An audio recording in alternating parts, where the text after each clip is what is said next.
Well, hello everybody. Welcome to the show today. Very happy to have you here. We are taking a look at Watcher of the Damned again. Very Yay! nice. We're looking at the series. We got a bunch of books in here. We're going to be talking to Rosa, of course, about this today, being it her project. But Mhm. hopefully everybody has had themselves a very good weekend indeed. I have a slightly want to be sunny day, maybe. I got a full hot cup of coffee and I'm sitting with a bunch of friends, so it's Oh, all good. Nevertheless, Rosa, what book are we on? we are now actually on book, let's see, book 9? Oh, Uh, wow. wha Wow. well, I've got, number 8 is in the bag. It's already being, published. It's out to my, formatter. She's putting the illustrations in. My editor had a family emergency, and he got a little behind. I'd Oh, also had a lot of stuff happen this year. Y'all heard me talk about it. I had a heart attack.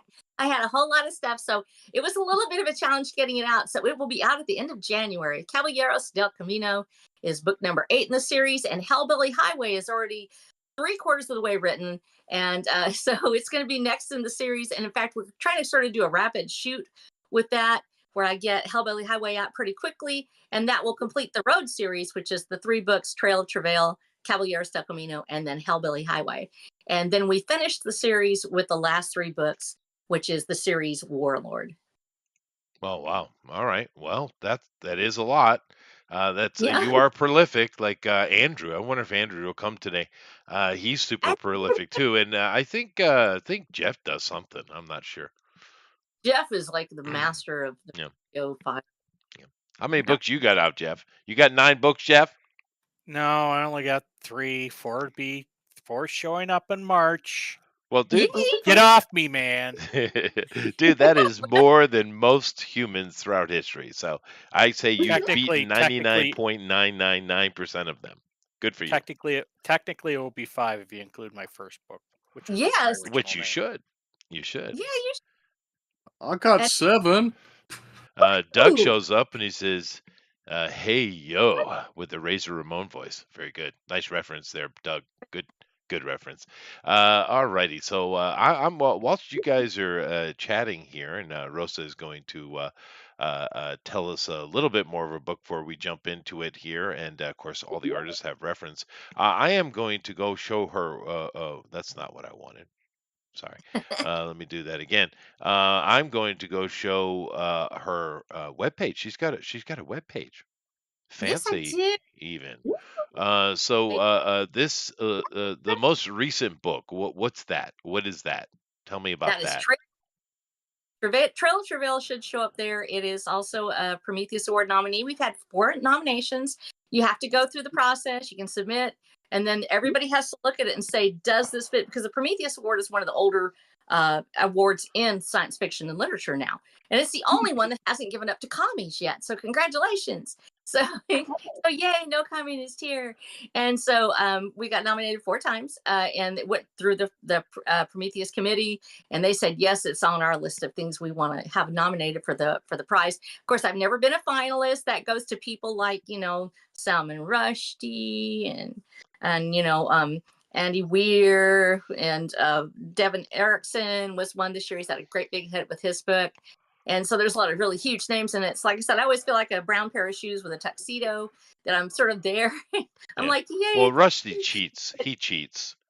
He oh, gave up. He gave up an eye for it. Cheater. dude, for Only the old people get that one. Okay. Let me see. What do I got here? I got The Happening. Wasn't that an M. Night Shyamalan movie? actually, I think it was. Yeah, Yeah. it's like it, I don't think it's quite that, but it's okay. It wasn't a good one though. But he kind yeah, of he usually sucks anyway. Anyway, the Happening wreaked havoc as humanity got a hard reset from a deadly I think a pair of brown shoes gets a lot more gendercidal virus. Oh, okay. And from the transmutated survivors like the Watcher, life in Texas just got a whole lot bloodier and a whole lot lonelier. In a cyberpunk Wild West gone awry, the Watcher was a rebel without a clue under the system, a brutal high tech social construct engineered to serve the enlightened and oppress the damned. But that's all about to change thanks to a cheeky chaos agent named Rose. Oh, now the Watcher Ooh. must lead a revolution to save Rose from the system he helped create, or Rose will die. I vote she dies. I vote against it. No, You don't know what that'll make a good ending. And humanity will die with her. Oh, well, okay. That's a bit dour. yeah, yeah, but nobody really has plot armor in here except for the Watcher because it is named Watcher of the Dam. That's a spoiler. So he's got plot armor. The rest of it, and even then, he could die at the end also. Yeah, no, No, plot it's- armor can be a real pain in the butt. It can be. It is. It can be. Yeah. One of the things, because we were speaking of Game of Thrones and wondering when he's going to finish that damn series, which he won't. But one of the smartest things he did was the Red Banquet, right? Oh yeah. I mean, Uh-huh. that was a genius move, right? Well, And- yeah. like that. That's brutal. I mean, if you're looking for bright sunshine, you're probably not going to want to go to Watcher of the Dam. It's pretty gritty, and people that have liked it, and I say people have read it. It's not. And I'm saying this honestly. Anybody should say this. If you're a writer, your book is not written to please everyone. It's written to please the audience for which it's meant. It finds its audience. The audience that I have loves it, and I'm really happy with that. They've been wonderful to me in the reviews and everything like that. I've gotten a couple of reviews who are like, I just couldn't get into it. That was because it really is a romance, and as a result, it is. It actually shows up. It is a sci-fi Western romance because it's cross genre. It has all of those elements in it, and some people get really nervous around romances now because and we actually talked about this on my podcast the other day. Romance is not. It's not romance anymore. It's actually softcore porn. Romantasy a lot of times is very. It's not romance. It's just not that way. You kind of took a leap there. That was a big jump. Yeah, and as a result, a lot of people are afraid of that. But so when they read it, they go, "I got tricked into a romance, and I liked it." In fact, that was one of the things that I think John Douglas said was, he was like he was surprised, and then he was delighted because it's written for men, and the majority of my readers, I have, they've been very, very supportive of it, and it's because it doesn't shame them for who they are and for what they want in life, and it's written from that perspective. And so for whatever reason, I'm able to read it, write it where people love it enough to read it, and the women that have read it like it too. So that's one of the first times I've seen in a while where there's been a universal romantic theme that is primarily an adventure and a allegory. Well, no, men like the "I love you." I know that we like that. Yeah. But actually, that it was a really good romance that the entirety of Hollywood completely missed was Ghostbusters. Ghostbusters was a love story, and Hollywood seemed to completely miss the point of it. Anyway, Amy, you're way too girly for this. Don't read it. Okay. Okay, No, good. she's not really. She's one of the people that helped me write my and I love her so much. I said this last week. She helped me write my first for the nomination. They send you this thing, and it's like an essay, and you have to fill it in, and you have to do it. And you remember, Amy, because I was like, I'm so scared. Yeah, you're so nervous to have you go over that. I know it. No, and honey helped me. So they read it for me, and they were like, okay, this is good. Okay, you'll do all right. And so they're the. You made Honey read it? You monster. No, I'm sorry. What'd you guys? What'd you girls think? I think Rosa is an amazing wordsmith. She crafts sentences and actions and sceneries and all very, very, very well. It's engrossing the way she brings them together. They have a lovely sort of a rhythm and just how it comes together. There were scenes where I'm kind of like, okay, this is a little scary, and so I'm just but it's okay. You just flip forward a few pages and you're like, okay, cool, and then that's all right. But the story itself was too spicy for some people. I was a little. It was close. Honey, I didn't think it was are you over the trauma? Yeah. Oh yeah. Oh, it was a very compelling. I was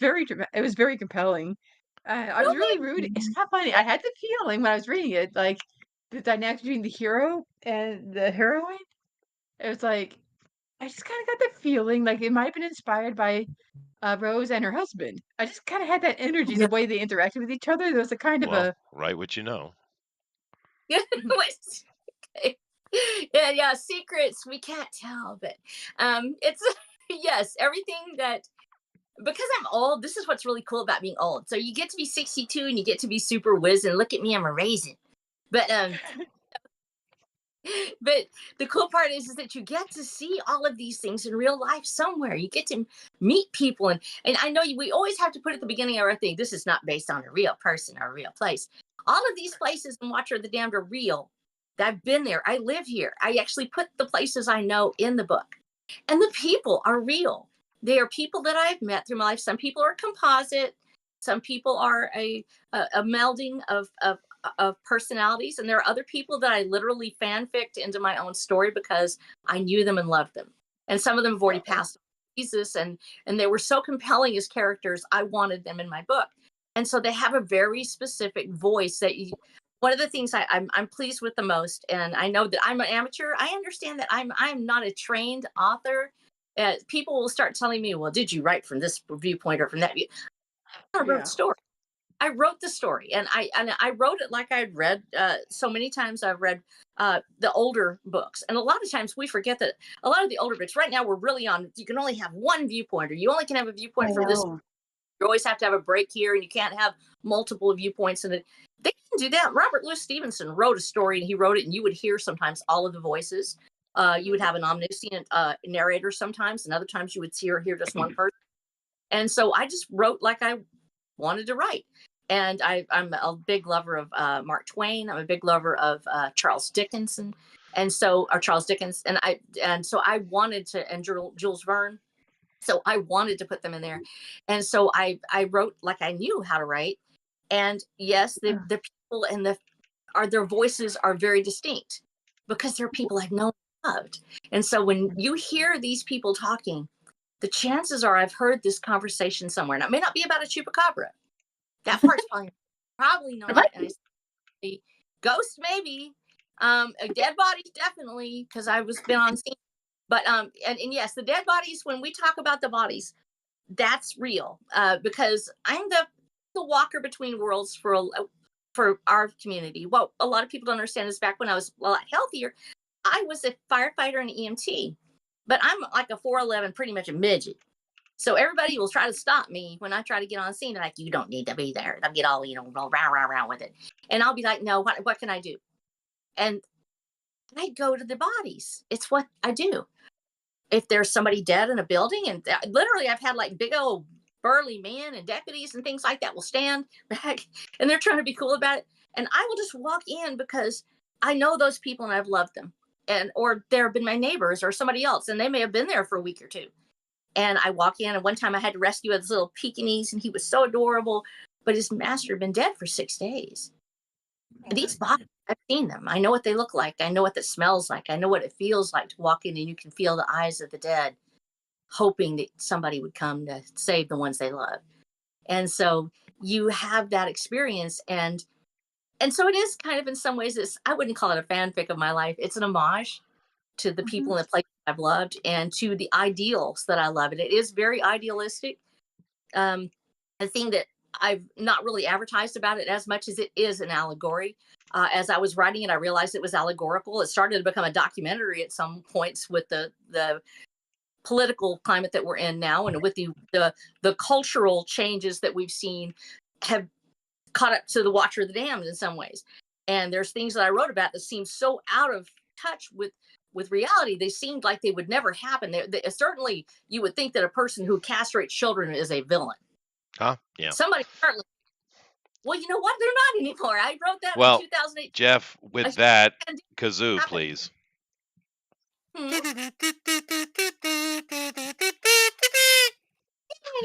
This was great. Good. Yeah. We castration. Okay. But I don't read much nonfiction. I think the last nonfiction I read was Tennyson. Oh, really? Yeah. Good job. My favorite thing I've been reading recently is Alphen. So, but that's really? that's Alvin. that's physics. No, it's physics. Yeah. Yeah. But I actually one of Tennyson's one of the best things he wrote that I really like is it's really good. Women like it. I've been using it since the 80s. If I had a flower for every time I thought of you, I could walk through my garden forever.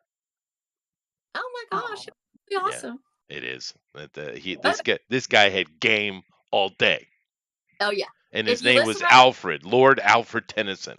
I mean, how oh do you Lord, you, you gotta you gotta have serious game with a name like that? And if you ever seen his Batman's picture, butler? what? Yeah. Is Batman's butler? yeah, no, No. But Oh. if you take a look at him, you see that he's a really ugly man too. So he needed extra game. yeah, he needed extra game. Now I'm literally sitting here right now, and all of a sudden, all the coyotes started howling outside my window. It's like I don't know if you could hear them or not. The dogs were barking, and they were like, "Ow!" So it was like really cool. That was crazy. I've never met a I probably coyote. had. You've never met? Well, no, they're not that kind of I coyote. hear They're they're different. making a lot of money. No, those are different kind of coyotes, but they're a lot scarier than the coyotes in my yard. So, I know Coyote is a very interesting character in Native American lore. A lot of good stories yeah. about him. Yeah.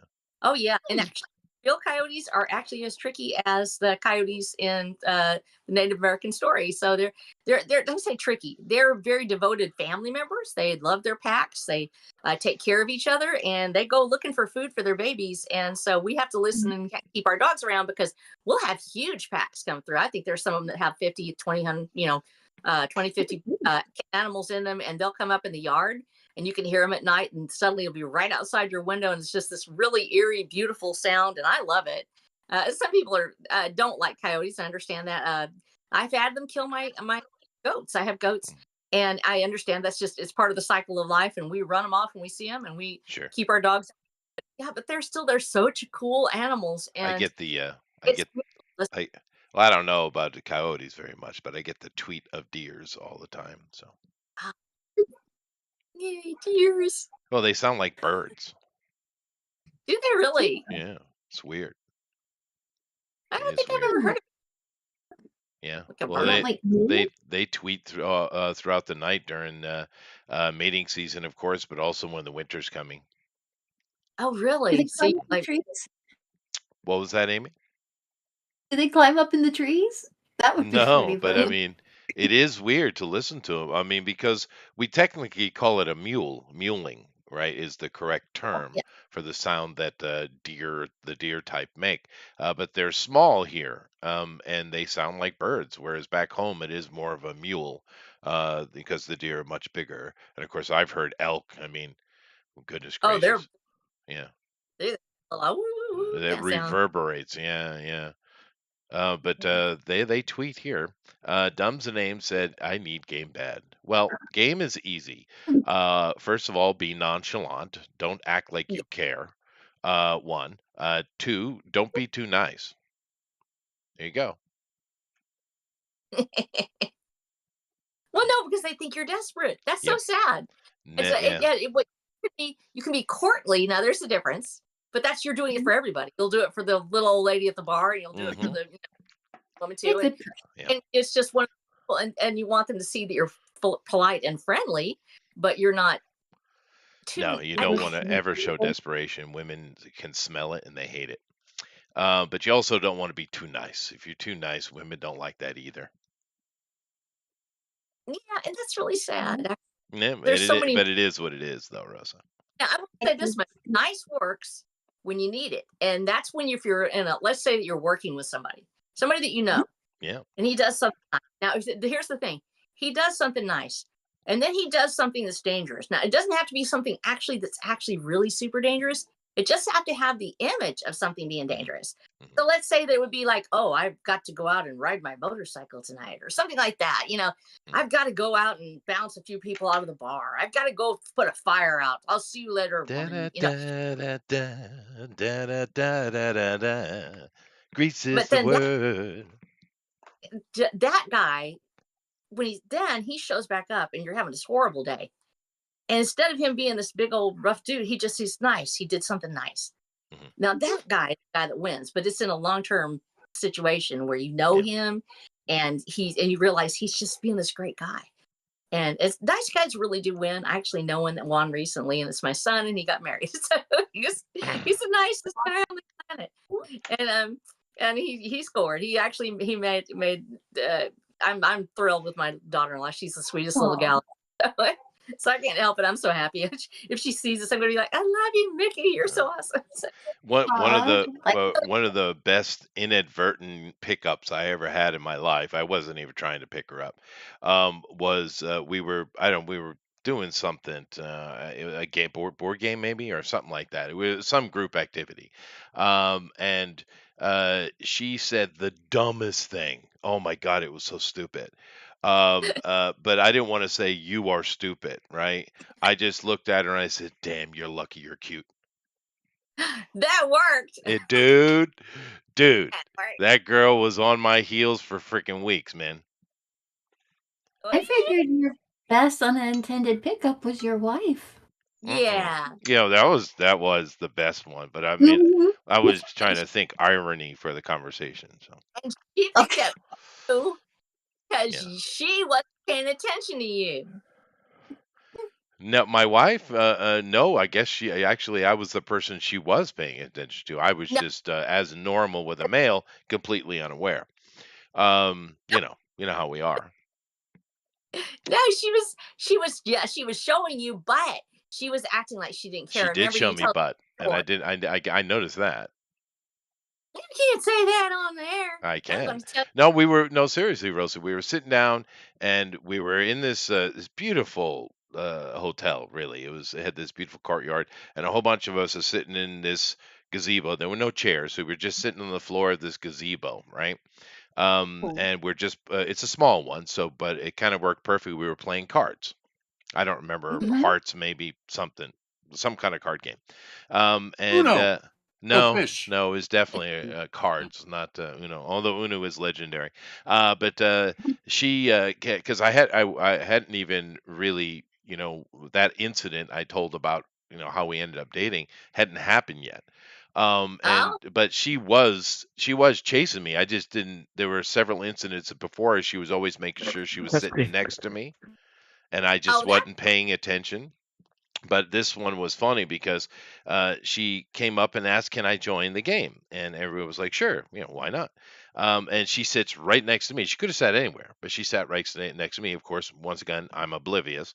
And she's sitting there, and I made a joke that was not really that funny, but I made a joke, and she laughed so hard, and she tipped over.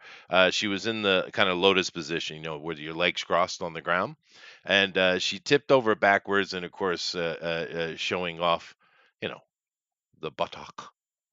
Um, Presenting. Presenting is what she was doing, yeah. But once again, oblivious, oblivious to her, and she oblivious. Yeah, yeah, I know it's weird. I just wasn't paying attention, and it wasn't until I accidentally touched her arm when I was giving her that Spanish dictionary, and I saw her eyes light up, and I was like, "Oh, really. yeah, yeah, yeah." So a No. Spanish dictionary, was it a Berlitz Spanish dictionary?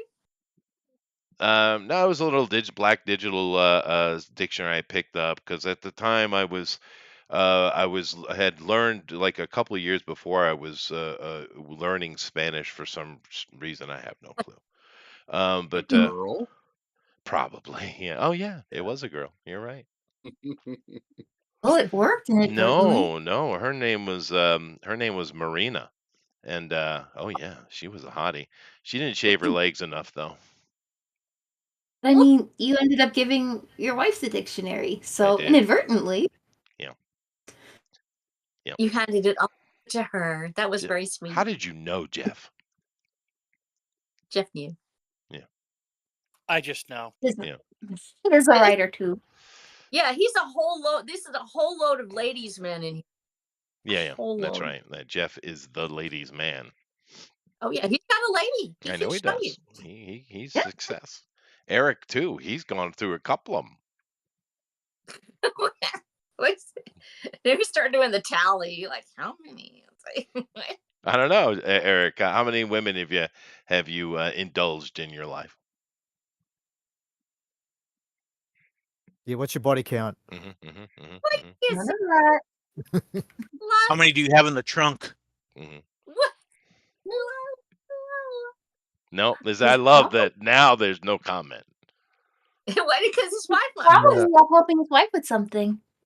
Yeah, mhm, Yes, he mhm. is. Wishful thinking. Yeah, yeah, yeah. Body counts. That when that thing started, that was recent. Yeah, Rosa. When did that start up? Like 5, 10 years ago or something, right? This whole body I count thing. When I heard people body. starting to use that, I was like, you do realize we use the word body count for like serial killers. Yeah, we do. What a That's what I was. strange choice of words, I thought. It's like, what is wrong with you young people? Not for Gonna me. poor little things. Melissa, your stream is paused, by the way, for some reason. Huh. Hmm. Popular Yeah, application. We can't catch they can't catch the Roadrunners. You were right, Doug. Let me go see if because there was some reference material. I think. Let me go to topic reference. yes, I Um, made. that's a Yamato. made- Unless I'm behind. I can also put. If you need me to post real photos, I can. Do that. No, you probably just gave them a script or something, right? No, I put the PDF on there. It's got pictures Oh, on that's it. right. The Watcher, the damn PDF. Yeah. Yeah, the giant PDF of shame. It's huge. I couldn't get it to load. I was like crying. I was like, I worked for 3 days on this. I can't get it up there. And then Eric's like, I'll fix it. And so then he goes, it's too big. It's like 100 megabytes of Oh, nice. I know. So like all the pictures are on there, but you can blow them up like to million times their size, and it's high resolution. It's very nice. It Dude, has a little with it. It has a little story. It has player stats on it. So if you go to the characters, the header says like heroes and stuff, and you can like show that. Then it has like the critters and the monsters. So I did that. I worked really hard on this. So show one. Can you show one, or do I need to post the photo? I got the book running. The book Oh, running? That's maybe the right way to say that. I'm not sure. hey, what is it? The book? I think it's for the game. Oh, is it like the It's black got and white? It's like it's black got with letters, like a gamer thing. I think so. It's got a blue and purple grid on a black background, Yes, and it's yeah. that's the cyberpunk part. See, the whole That's thing cool. is yeah. Thank you. I worked very I to love your make little things. robot guy. I wanted to make it happen. Yay. So have you been doing some playtesting on the game, or have you been in I have, tournaments or anything? I have a TTRPG that I wrote, and I had a friend actually I paid him to go ahead and make the game out of it. But we're wanting to make a TTRPG. I would love to make a little like a sprite game or something to go with this. I know some ladies that know how to do it too. Their names are Oh. me. But no, I don't make any games yet. In the story, it actually is a cyberpunk story in the background because you're coming out of a world that was actually very technologically advanced. I say very, probably, I would say from this point, it's what we call a near future Right. a storyline. And so you move through that near future where they had all these things and they have their personal assistants that are AI. They have a ring that actually is a neural enhancer that you can plug in, and it will actually send the nanobots through your bloodstream, and it plugs into all of your neurons, and you can have virtual relationships with other people. You can kind of like the holodeck, but it's all plugged in through your own Nerds. yeah, set of no, outside. Yeah. right. And so in that case, they have this wonderful world that they have, and they live it through their rings. And a lot of people have just actually abandoned having human partners because they can have sexual partners on their rings, things like that. And they're living through the rings. They actually see each other through filters. They never see each other as real people. Then the happening happens. And the happening happens because they're living in a world much like ours. And one of the premises of Watcher of the Damned, one of the reasons I wrote it the way I did, as I said, is like a sci-fi Western romance allegory, is because I wanted to let the world play out as we are seeing it happen now. What happens if the woke get their way? What happens if the Georgia Guidestones, which used to exist, become real? What if they really did get to wipe out all the extra people and the people are living in harmony with the earth, and only the people that really deserve it get to have all the good stuff, and they're here and they're going to sing kumbaya and it's all great? We've already But seen you it. know, It's called the Plague of Justinian. yeah. So we've been through this before, and now you have this huge die-off. Well, it sort of happens because it's kind of a spoiler, but I'll go ahead and say it because I'm 9 books in. I gotta say something about it. It's a huge reveal as we go through. You start off in this grim, dark world, and you only know what happened with it happening. You know that the lights went out one day and nothing worked, and just suddenly your tech was gone, and you're trying to look for your maps, and nothing works. You don't even have paper anymore, and the world suddenly looks different because there's no more filters. And then the plague comes, and you don't know why. You don't know why it's here. Suddenly everybody's getting sick and they're dying, and especially women. But now your body's changing and everything's becoming muscular, and you're losing your hair and your skin's breaking out, and these horrible things are happening.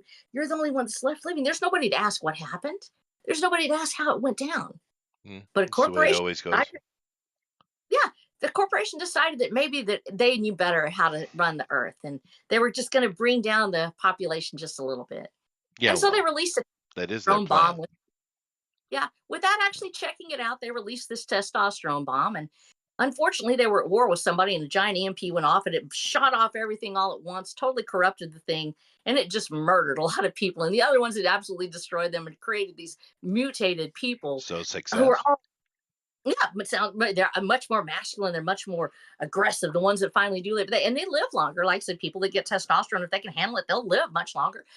But the women all pretty much died, and the ones that were left got this mutated into these more masculinized creatures. They're still women, but they're more masculine now. They're more stronger. They're sleeker. They're not fertile anymore. And in fact, the Oh, reason that well, this book that's the end of everything. All right, cool. well, it's everything, but Wow, that's genocide.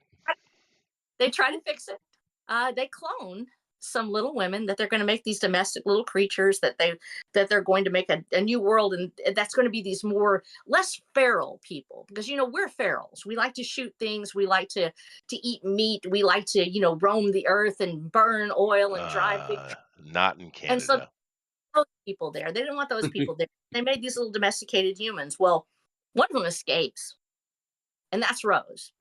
And Rose is out there in the wilderness, and she's making her way through, and she's actually able to, she's got some skills. She knows how to shoot a gun and things like that because she was taught to do that. But she's not really the most aggressive person out there. She can be sassy, but she's not really aggressive. And so she comes across the Watcher's path. And he's actually a prisoner. He's been put aside all these years. He doesn't know any of this is out here. He doesn't know that the world as they knew it still exists somewhere, that even though it's depleted and the tech is all dying and there's no way to reproduce it, because when you don't have people, you can't make things. If you've ever watched the show Life After Humans, we use a lot of that in here. And this, when you don't have enough people to run the factories, when you have an EMP go off and it destroys your electronic tech, and then there's no one to go back and reset things, there's no one to go back and actually fix it. You have a little bit of your shielded tech that you can use. You have things that might get by, but the rest of the world's not going to be able to pick up and start over again. So they have to start feeding them.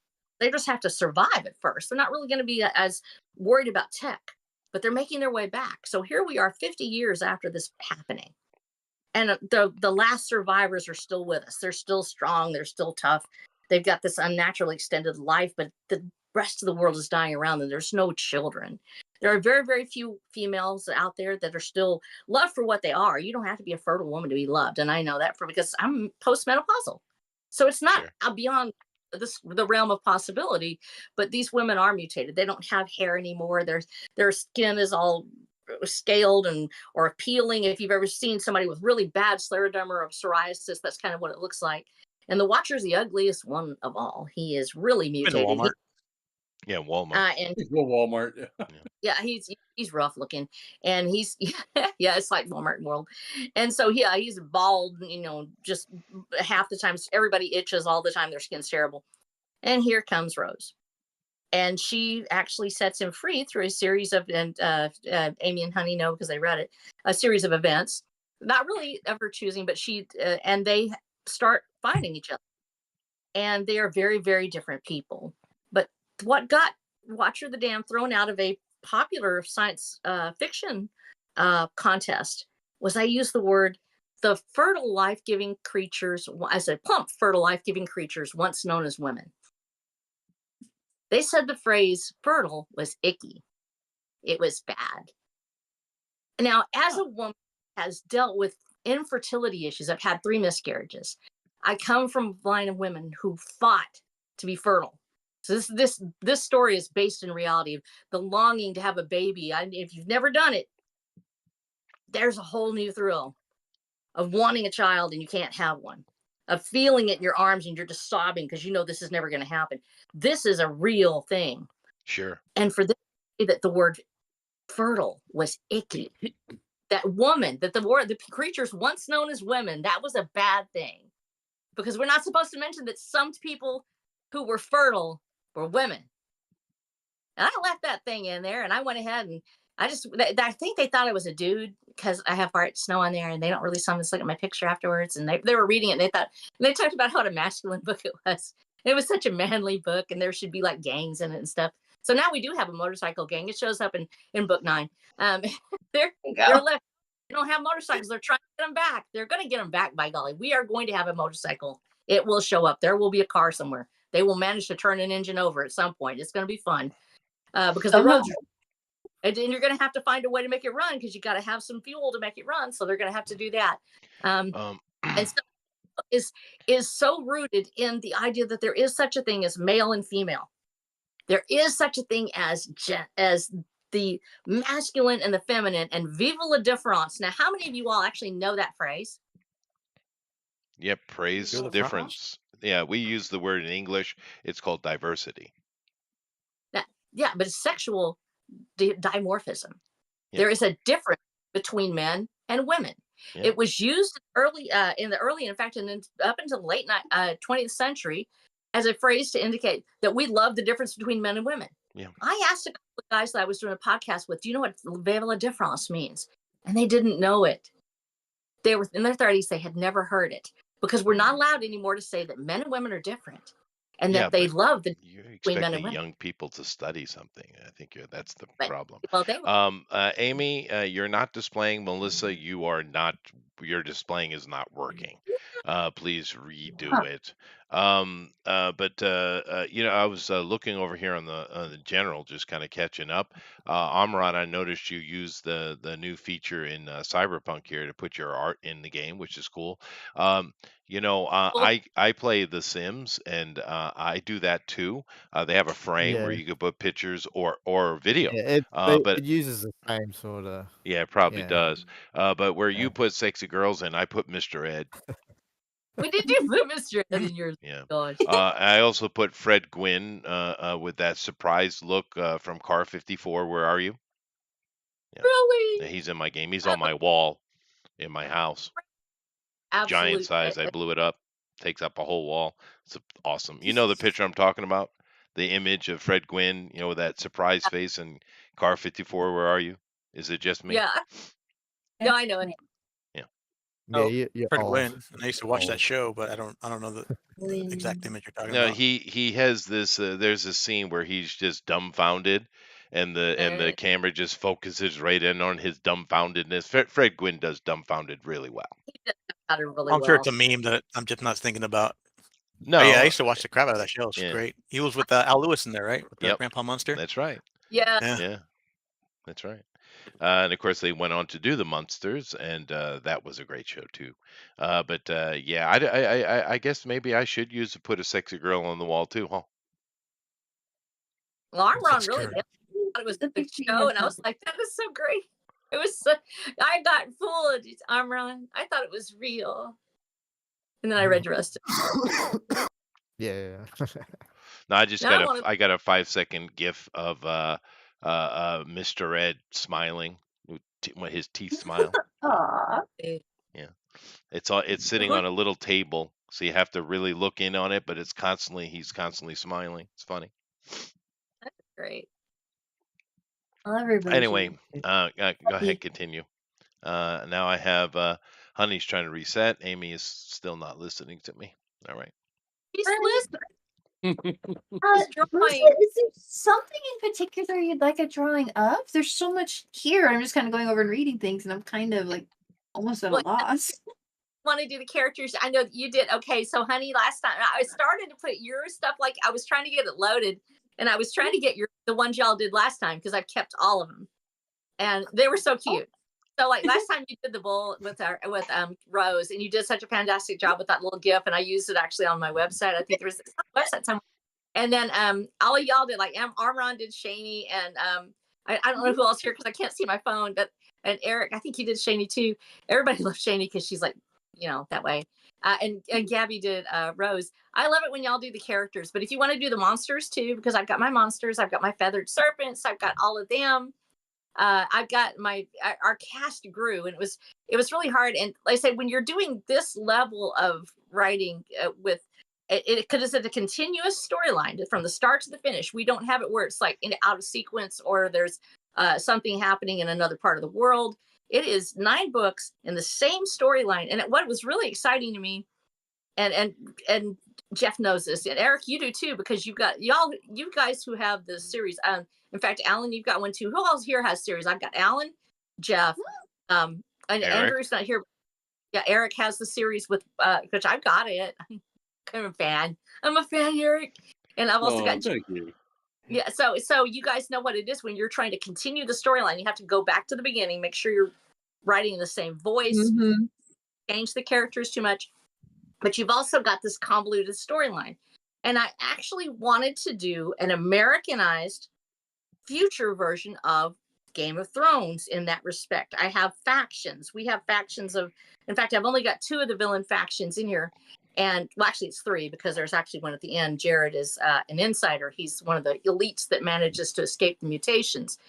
And so there's another faction there, but there's actually 4 different factions of villains. And then there are 3 different factions of our sort of good guys, and they're going to have to come together. And in this world, one of the things we talked about is that you're having this woke arc about what if they got what they wanted? What if they get their way? Well, governments and people who want power never really die. It'll change shape. It'll change form. Just like the people have mutated, it's mutated too. So those who were in power, who still have that possibility, they've kept that power as much as they can. They've changed the way they do it, but they're having these guys out there working for them. And the average survivor doesn't even know that he's working for the system. Much like we have the WEF, we have the World Economic Forum, that most people don't even know that kind of power. It is exerted over the world's commerce. They don't know they have a system like that in place. They think that they've just been abandoned. They've been working their way through this horrible situation. But in reality, the system had come back and it's octopused its way back into everything with handlers for people, with prison camps where they try to get together. And they said it's because they need to be safe, and they do need to be safe. There's all these monsters out there. But it's also because they're taking advantage of that chaos to bring those people together and to say, you're going to work for us. You can be safe only if you stay in the prison camp. And that's why the Watcher was in chains, because he didn't want to be in the prison camp. And they kind of thought he was too valuable to let go. And so they managed to get him somehow. And they did it because he had a woman named Abuelita, that's his grandmother, that he loves very much. And they threatened her life, and he agreed that he would stay because he didn't want them to kill her. And he had a choice. And so he just vowed he'll never be in that shape again. By golly, he's not going to get that attached to someone again. And we all know that's lie. But so when you have this world where these woke ideologies go all the way through, what happens if they play out? Because these people aren't perfect. These people that are planning all these things aren't perfect. So I allowed those ideologies to play out. And actually in the Watcher of the Damned, it was written in 2000. The original premise was written in 2018 when I first started the arc. I have a pandemic that is planned by the system to take down the population of the earth and to sterilize people, or to drop fertility so that there wouldn't be so many people. And now we're seeing these echoes of this in real life. We have a situation where they were actually using the blood of stem cells and taking that from a group of people to help prolong their own lives. Well, now we're seeing that in a lot of ways. And it's a very weird thing to watch some of these things take place. But so when Watcher of the Damned shows up on people's radar and they start reading it, first they're going like, it's almost like a documentary in some ways, but it was written prior to these things becoming popular. The whole transing movement was actually not really in play at that point yet. And we already have a story that's based on everybody basically being transed against their will and trying to find their true identity as who they really are, because everybody's suddenly bigger, meaner, stronger, faster. And some people love it. Being a they're all jacked up and roided up. I don't know what that's like, but it must be awesome to be suddenly feel really strong, you know. It equals early death. Yes, and it actually does. The biggest ones, and actually that's in the notes, that the biggest mutants, the super mutants, and they're not super mutants because that's in Fallout, but they're the biggest ones, so the strongest ones. But they also die early, frequently, of heart attacks and other things because their bodies just can't handle all that extra mass, and so they have to be. And so there's a downside to everything. There's no perfect people here. There's no ones that have a magic bullet of any kind. And so this world that has been just destroyed by well-meaning corporations who thought they knew how to run everything. How do we make our way back out of that? And this is where Watch of the Damned is not a grimdark story. A lot of people who first start reading it are afraid that it's going to be grimdark, that there's just no hope, that there's no women out there, there's no way to have a relationship that's something like what most people would want. And actually there is. And not only do the people who have had their lives changed find each other and find who they are, but the Watcher and Rose find each other. And the whole story is about how do we fight back against those forces that would dehumanize us, that would take away our humanity. How do we fight back against something when we can't even name it or don't even know what it is? Well, How do we discover? Biden says we need F-16s, so. Okay, you know, well, you know how that works. There's a thing called the Second Amendment, and if they think they can take it, then let's go. That's the way that works. Well, yeah. And now we're just saying. You know, he suggested we have F-16s, so I say we take him up on the offer. well, absolutely. Yes. And actually, that is also part of the story. We're very big on guns in the story. They find a lot of guns that are actually. And that has a tendency to throw some people off because I have a lot of people that are very sweet that read my books, and I'm a very big believer in the Second Amendment, and I believe you should know how to use them. I try to be realistic with my guns, and at the same time, I know somebody's going to read it and they're going to find one day. I tried not to call a magazine a clip. I did not do that, and I tried not to put a bolt on a shotgun where it doesn't go if it's the wrong kind of shotgun. And I always consult with my husband. But and I know a little bit about guns. I'm not really great with it, but I believe in it. And so one of the biggest things about Rose is that even so, she's this very docile little person, and she tries to be sweet with everything. She loves the animals, and she won't eat meat because she doesn't want to kill anything. But she will kill an animal if it's trying to kill her. She'll get up in a tree and she sits and waits. Mm-hmm. And if there's something running around down there, she'll leave it alone. But if she has to, she'll kill something. If you want to learn gun stuff, go watch Hickok 45. No, he's the best. He is awesome. Oh my God. Yeah. Donut Operator and Carrera. Grand Thumb, although he's having some trouble lately, but I'm praying for him. But yeah, the gun tubers, fantastic group of guys, fantastic group of people. They make all the difference when it comes to knowing about how to break down a Bushmaster. Rose has a Bushmaster to begin with. And so she knows, and she tries to, she's not afraid to use it if she has to, but she doesn't want to use it unless she absolutely has to. But the one time she gives it up, she learns why she should have never given it up in the first place. And it actually becomes a point in the book where I try not to stand up on a soap opera, soapbox and say stuff, but I'm very passionate about the fact that when you lay down your arms, other people are going to pick them up. Oh yeah. And you have to be aware of that. And Rose, unfortunately, put down her gun just when somebody told her to. The other thing that's in the story, and it'll throw a lot of people right at the first, is there is a false church. It is a secular movement that was created by the state, by the system, so that way they could make certain people obey what they said. And then there is a true church in the story. And in fact, we have an actual shepherd. His name is Evangelo Raphael. Actually, he's this wonderful white knight of a man. He's actually a ranger. He starts the new Texas Rangers. They call them the Tejas Rangers for the Tejas Co-op. And he very much believes in righteousness. He believes in being good and doing the right things. And he is the last shepherd of Shiloh. He's the only one living, but he still considers himself to be the last pastor of this little church, which is absolutely, utterly abandoned in the middle of nowhere. And he keeps it kept up, and he goes back to visit it. And he is that person that has a true church and a true Christian faith. But then you have this secular religion that's out there that is created by a state, and it's designed to be an opiate. It's designed to tell people what to do. Now, this in contrast, this is Rose's world that she's coming from. They have a very strict way of doing things, and they have very deep religious beliefs. Some of them are true, but a lot of them are false, and they were created to ensnare them. On the Watcher's side, over in the survivor world, the state is now atheistic. The state is God. They have to worship the star. That's the system star, which is an 8-pointed star. That's what we see with the system in the PDF, where it has the emblem of Vel in the middle of it, which actually is a Hindu symbol for the point of the spear.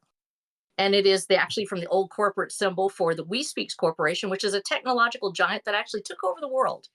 And in our story, when I first wrote it, it didn't seem quite as, obvious. It was kind of crazy that we actually had a story about a corporation that takes over the world. It just, they create the one world government, and they don't call it the corporation. They call it Cognito Incognito is the show corp.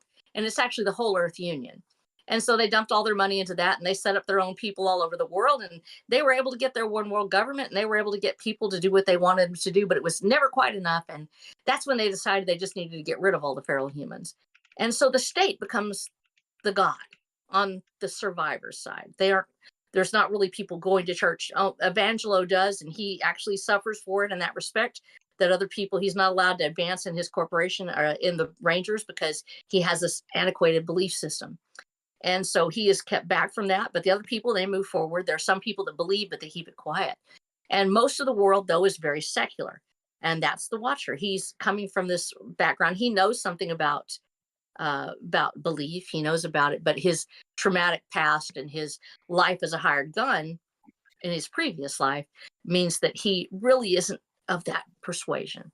So when he partners with Evangelo, they become this light and dark, where the Watcher is constantly questioning and skeptical about things, very doubtful about what Evangelo does, but he respects Evangelo.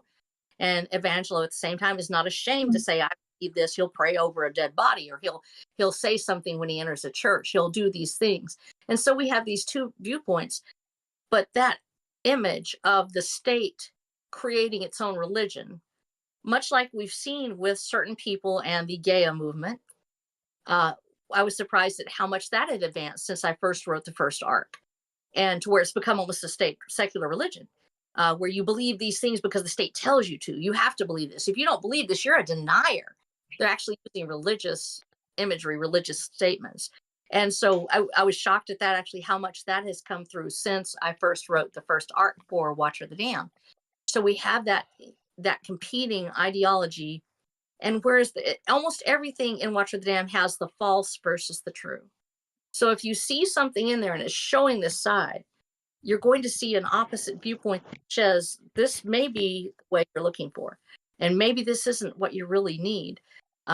In the case of Rose, it's and I'm saying this is me honestly, this is a very pro-life book. I'm very firmly a believer in that people have a right to life, liberty, and the pursuit of happiness, and humans deserve to live. And if I wouldn't kill a puppy, I wouldn't kill an unborn baby. There is one of the first things that happens in the book is we have a mystery about a dead person in the book, and Rose continuously talks to this person. Well, we And know what she's happens when you kill puppies. Yeah, Baba no, you're Yaga bad. comes. John Wick. Mhm. You're going to hell. You are. Yes, and so we have this storyline, and it's actually quite traumatic for a lot of people. It's difficult it was difficult to write, and for those who have been through that, who have ever had to go through an abortion, or because a lot of people don't want to actually. And Rose is, we don't want to say that. We don't want to say that women are told you got to go down. Your mom says this because you have to, because you were pregnant. Nobody wants to say that. Nobody wants to say somebody was told they had to do this. And so we have this storyline with Rose, and she's going through this terrible thing, and her fertility problem. And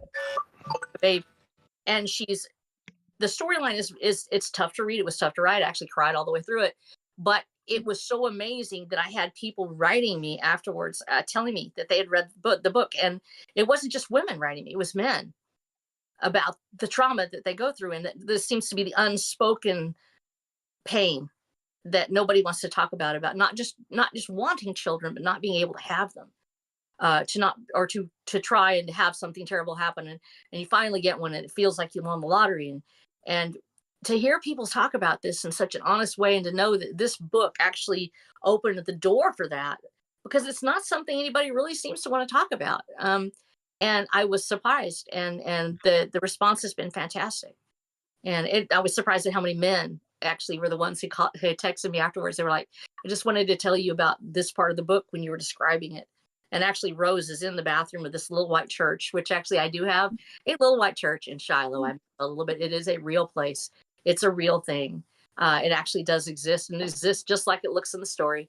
And it's my church. It's where my husband pastors, and I'm also a minister's wife, and I'm the musician there. I was until I couldn't play anymore. And she's in the bathroom and she's crying, and she's like, it's hard to believe. It's hard to believe. It's easy to believe when everything's good, when the sun is shining and you're thinking that, the world is beautiful and the families, singing in the choir and everybody's holding hands. It's another thing when the blood's running down your leg and your baby's dying. And how do we believe then? How do you believe when you want to believe and you can't? Like, God is a cruel person to rob me of this beautiful thing. And then you hear the music and you realize that there is a place in the heart for the ones who cry and the ones who suffer. There's a place in the heart for faith, even if you don't believe it right then, that it's still there. And that moment was so powerful for so many readers that's the one thing I hear about over and over again in that first book, is that particular point when Rose is having that crisis of not only faith, but of her own self-worth. And that sort of realism, I think, is what actually makes Watch for the Dam different, because we tried to approach it from an honest viewpoint. And because there was so much emotion for me involved in it when I wrote it, that I'm praying it changes some lives, and that we don't have to be afraid of saying, yeah, I've been through this thing and it hurts, but I'm going to be okay. We're going to make it. Yeah. Yeah.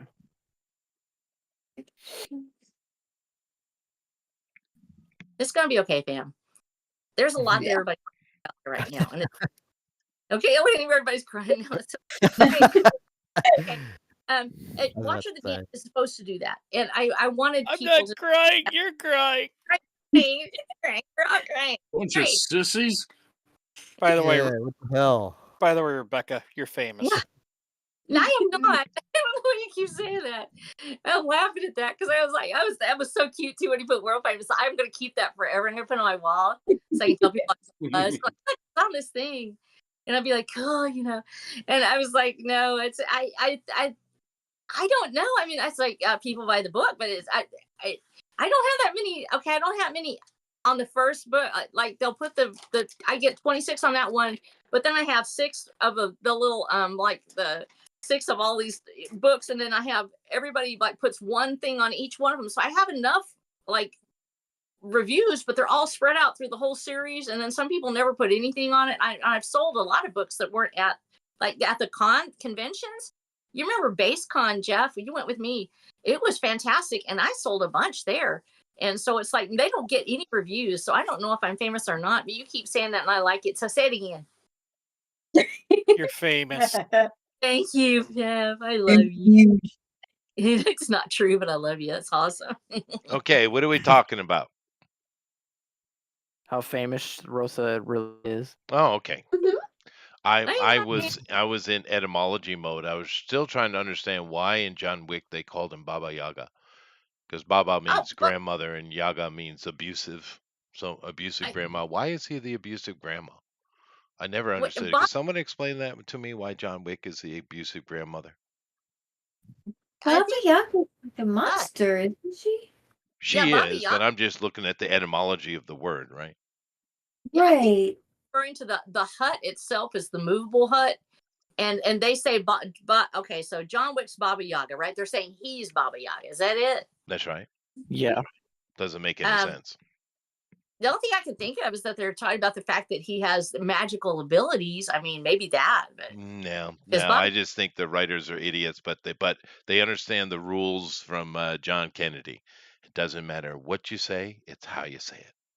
say it. As long as it sounds cool. Yeah, and it does, and it's like Baba Yaga. Baba Yaga.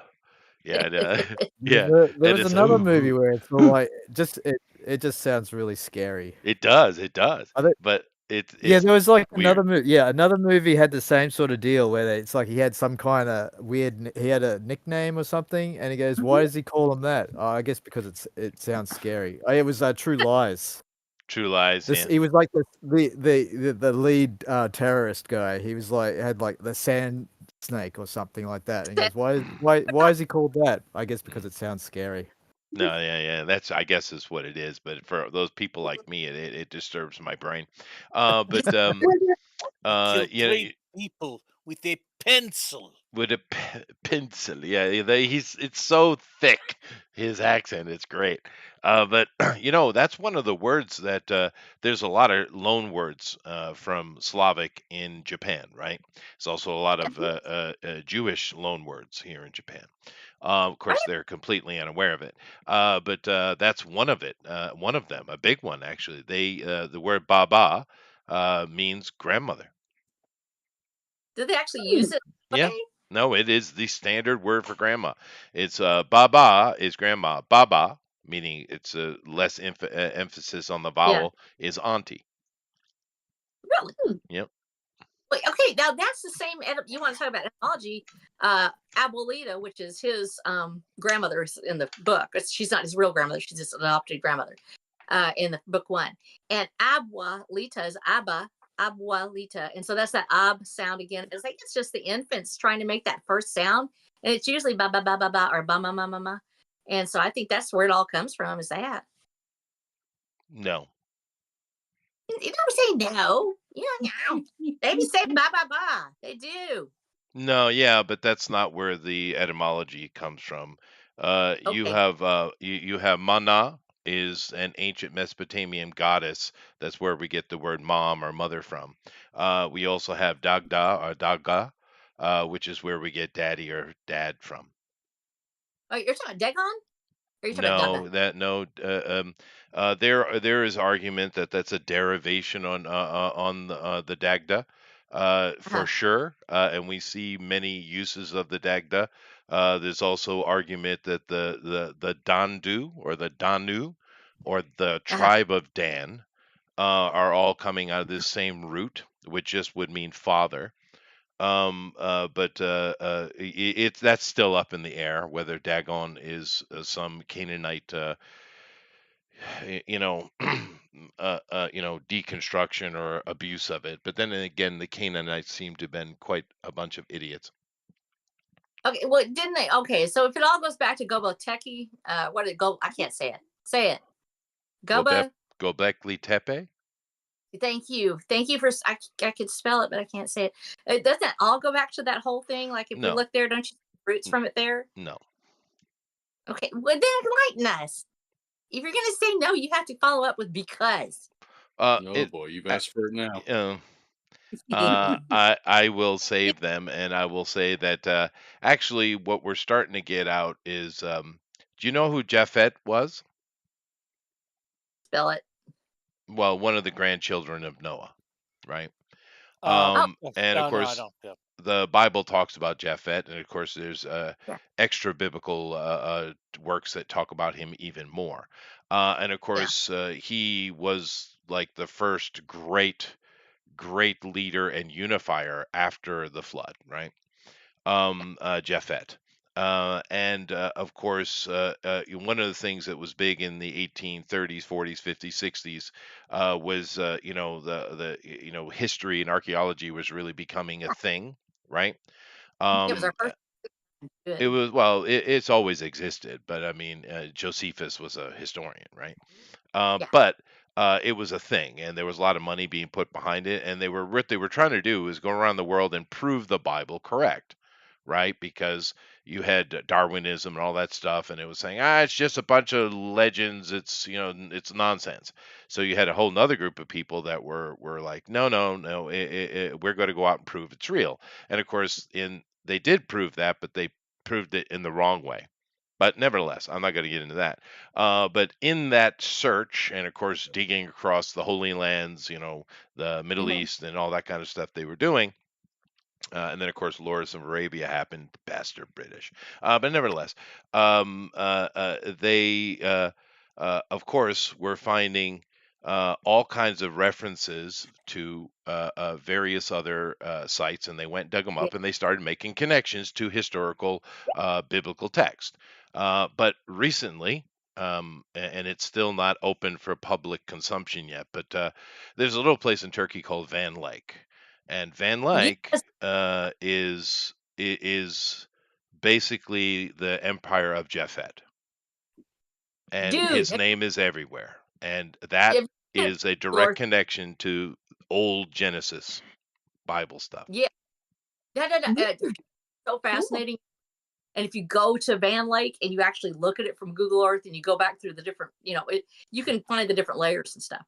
There are so many.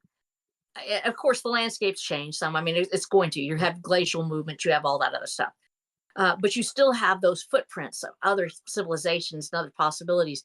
And it's fascinating. I love archaeology. My dad raised me up on, reading about lost civilizations. In fact, that influences Watcher of the Damned a lot, because we actually have a lost city in Watcher of the Damned, the city of Tesoro, which is where Rose comes from.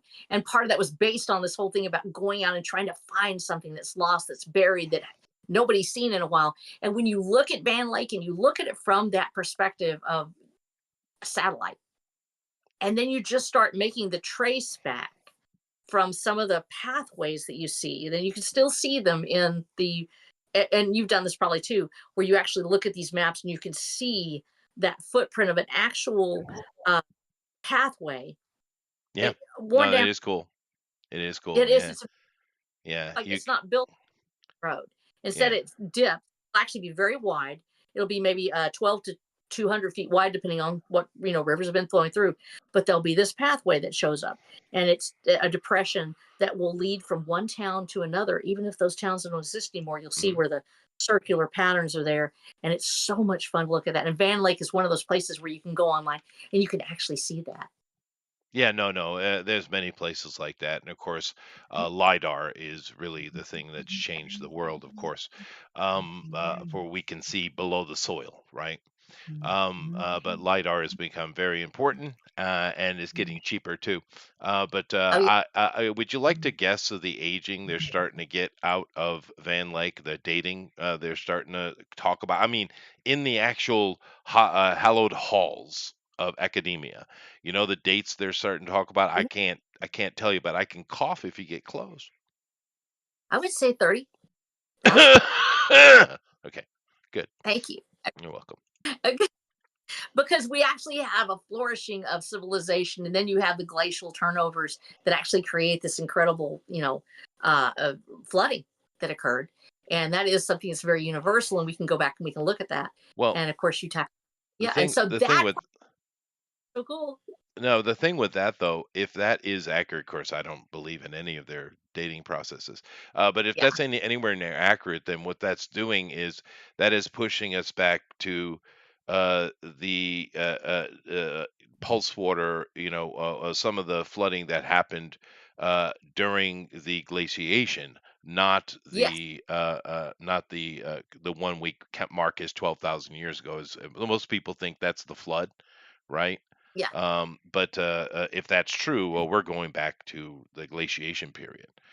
So I don't know. It's it's It's interesting, but it also is confusing everything. I know. Yeah. Well, that's why they don't really start studies, and that's why when you read things. One of the things we forget to do as authors and writers, and I feel like I'm not talking too much. Do y'all want to talk? Y'all want to say something? Well, it's your show. It's your show. I don't want to bore somebody. Get out there. And It's interesting. okay, so we as writers, No one really wants to hear Chester, so it's not a big deal. It's the your most- party, and you'll talk if you want to. That's true, Jeff. But yeah, so if you, as writers, we thrive on stuff like this. And these are the things that now that we have consensus-minded science, they don't really want to release these studies where it's like, maybe we found this, maybe this thing's out there. It's all hearsay, or this is fascinating. Whether or not everything about it is true, it feeds the mind. The idea that there might have been something there. This is where you have Jules Verne come up with some of his fantastic stories, where H.G. Wells and his time machine. These things come from that period where they first start looking at archaeology And so as we go out there, we're trying to find these things. Yeah, if you're seeing something, oh, that's conspiracy theory. And so many people will tell you don't read it because we don't know if it's true yet or not. Go out there and read it. Let it feed your brain. If it's not true, that's fine. It's giving you something to write with. It's actually giving you something to spark the imagination, because just the same old, we have an accepted ideology of how this thing is supposed to happen, or we have this way and this is the only way we're going to talk about it. And nobody can even pretend. Nobody can even have a fan book about something. We can't say these things or we can't do these things because it might make somebody think or feel the wrong way. It's misinformation. This stifles creativity so much. And I don't know if y'all have run into anything like that with your work, like where you felt like somebody was telling you, well, you shouldn't be writing about that. You shouldn't be doing these things because people don't want to know that. They don't want to talk about those things anymore. Have y'all ever had that problem with this? Maybe. Go Not ahead. exactly. Tell your stories. No. Not exactly. I draw what I believe and what I want. So Yeah, I mean, honestly, if who they cares tell me what they don't think? do it, yeah. Even if they tell me not to, screw them. Oh, Yeah. that's I always tell them to kick rocks. You No one kick bullies rocks, me. man. I don't care. Go. Pound gang. sand. Well, the thing, when you're talking Down with the specifically historical man. ideology, Rosa, but when it comes in regards to that, I mean, someone tell me, what history do we know is real? So anybody? Because we don't have any. We can't even go back 100 years ago and be accurate. That's So right. History is written by the winners, so yeah, it That's is. you right. never really know who the real good guy is. No, of course. Well, usually you can guess the one who lost often, most of the time, because most war is political and economical. It's not justified. Sasquatch is definitely real. Sasquatch. Mm-hmm. Sasquatch. Sassy Hey, Squatch. okay, so Sassy Squatch. Right? but was seen. Okay, this is truth. This is truth here. Now, this part is history. I'm saying is that as this is a story told to me, whether or not it actually happened, that's a different thing. But sure. 1970, a gentleman who just recently passed away, but we knew him and knew him well, saw what he said was Bigfoot on the backside of my property. Now, I have 36 acres out here, and it backs up to some of the deepest woods. I feel like there are still tribes out back there that nobody's ever discovered. That's where that cougar jumped out of a tree and killed my pony. A cougar jumped out of killed my pony and pulled his head off and put it all the way over there and the backside of my property. It was out of an ash tree too. And I'm like, dude, you can hear that thing screaming in the bottoms of the back. It's like, it sounds like a woman. Okay, so that's that kind of place. I live there. This man said he saw Bigfoot in a cave on the backside of my property. It was actually reported, and I see it's 1970, 1971. He drew a picture of it. It actually ends up in the Bigfoot chronologies. And I'm like, dude, if Bigfoot was going to live somewhere in Texas, yeah, it would probably be right back there where I can't even go back there without stuff that's going to kill me, which is the reason why that shows up in my story and why it says, when it says the Black Panther, y'all, my family has seen this thing. It is real. It is not somebody's big cat. It is an animal that is at least 2 to 3 feet in body length, has a very long tail, and it is probably I would say probably a melanistic jaguar that actually has crept up from this. It's a black jaguar. And it out here. They lived out here for centuries. Jaguars lived in this part of Texas historically, so I think they're back there. But also Bigfoot is back there. And I don't go down there by myself, y'all, because I just know I'm all pretty cool and brave and everything with, like I'm all right with stuff. And I would go, to a certain point, and there's that pasture fence, and I can point at where this guy says he saw him, and I'm like, and that belongs to me. And I just let him face. Well, I mean, jaguars have been migrating or re-migrating, depending on the person you talk to, into the North America over the past, 30, 40 years. Yeah. Well, they were here before too. Yeah, they were that's an argument. Yeah. Yeah. So that's where you get the Jaguar warriors, the Aztec Jaguar warriors. Yeah. Oh yeah. Keep in mind, the Aztec are originally from Colorado, or what we call Colorado today. So. That is so wild. Why did they What was move? that, Amy? Why did they? Well, something really bad happened in North America. What we call America today. We don't Was it know. Bigfoot? Historians don't care, I guess. But something really bad happened because when the Europeans came over, supposedly, I mean, who knows if any of that's real, but when the Europeans came over, Christopher Columbus and that stuff, in Mexico, and of course, all of Mesoamerica and South America, they found You're back. thriving civilization, right? Trade routes, roads, cities, police. I mean, everything you would imagine a civilization would have, they had, right? Full on Right. thriving. But in North America, we have ruins everywhere, which were refounded, by the way, but I'm not going to get into that conversation. Bunch of Texas. But they were all on their knees, right? All those Indians were savage, brutal, living in the most post-apocalyptic condition you can imagine. So what happened? Whatever happened probably is what drove the Aztecs south. But something happened, obviously, because there's such a discrepancy there. But historians have no interest in finding out. They have zero interest. And if you try to broach the conversation and bring something up and bring forward a paper, it'll just get buried. Well, and once again, we're talking about that's that thing. You have to have consensus in order for you to even look at something. Yeah. And so there's no actual conjecture because now they're so afraid of not having consensus. They're afraid of having peer pressure saying that they cannot publish this paper or you can't even talk about this because it might either offend somebody or it might push back on a particular ideology or even a particular thought. And these are universities. We're not talking here about folkloric people. We're not talking No, about I'm talking tribes. about universities. Yeah. We're talking about a university somewhere, some guy that makes his living off of making papers. And so and they don't want that pushback. They don't want their paper to be proven wrong. They don't want their ideology that they're so carefully constructed to be pushed back. So we don't even get to Right. look at those things. But you look Well- at the Mississippi sound culture and you look at how huge those are. You look Yeah, at those structures. those And- things and that yes, they refuse to call pyramids, even though they clearly are. Yeah. Yeah, no, well, you're right. Part of it is the establishment not wanting to mess with their book sales and such. That's part of it. But I think that in this case, there's another factor. Of course, this is complete,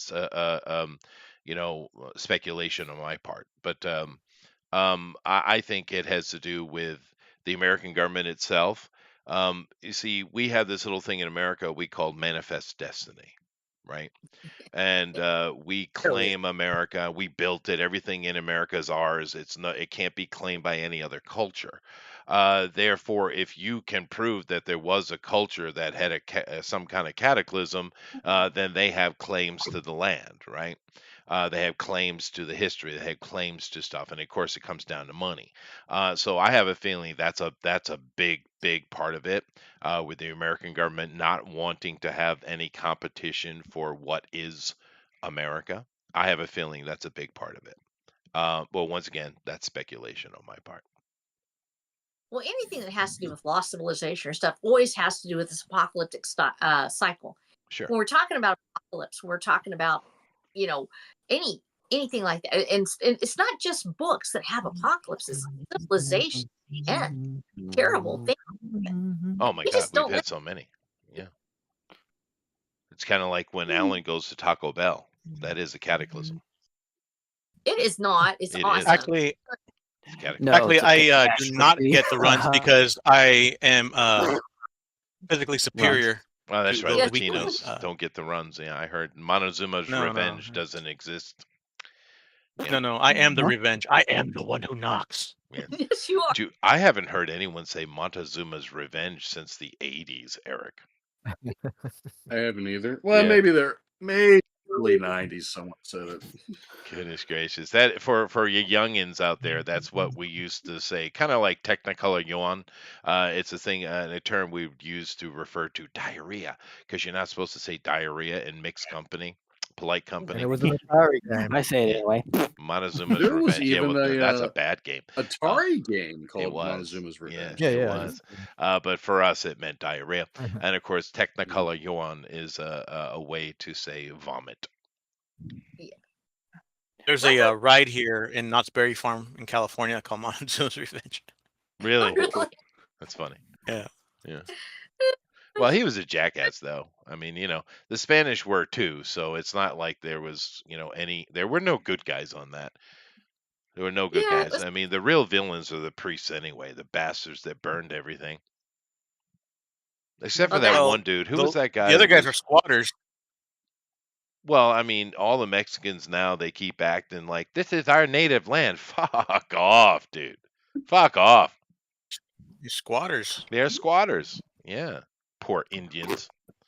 I know there's so much out there that we don't understand, and you're right about this. We've lost tons of information, even from 100 years ago. You don't Oh, want yeah. to go into history and say to yourself, "Okay, I'm going to go find out exactly what happened." Instead, you find out what happened to a person.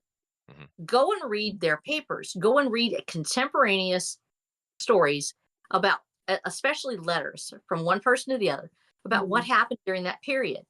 One of the things that I've talked about with a lot of younger people that they're in my circle, because and y'all are in the younger people section, so all of y'all are like between the ages of most of you are between the ages of 50 and 25, so you're younger. So we talked to them about what the world was like before. They believe that women were not allowed to go to school. They think that women weren't allowed to read or to be teachers or to be doctors or anything like that.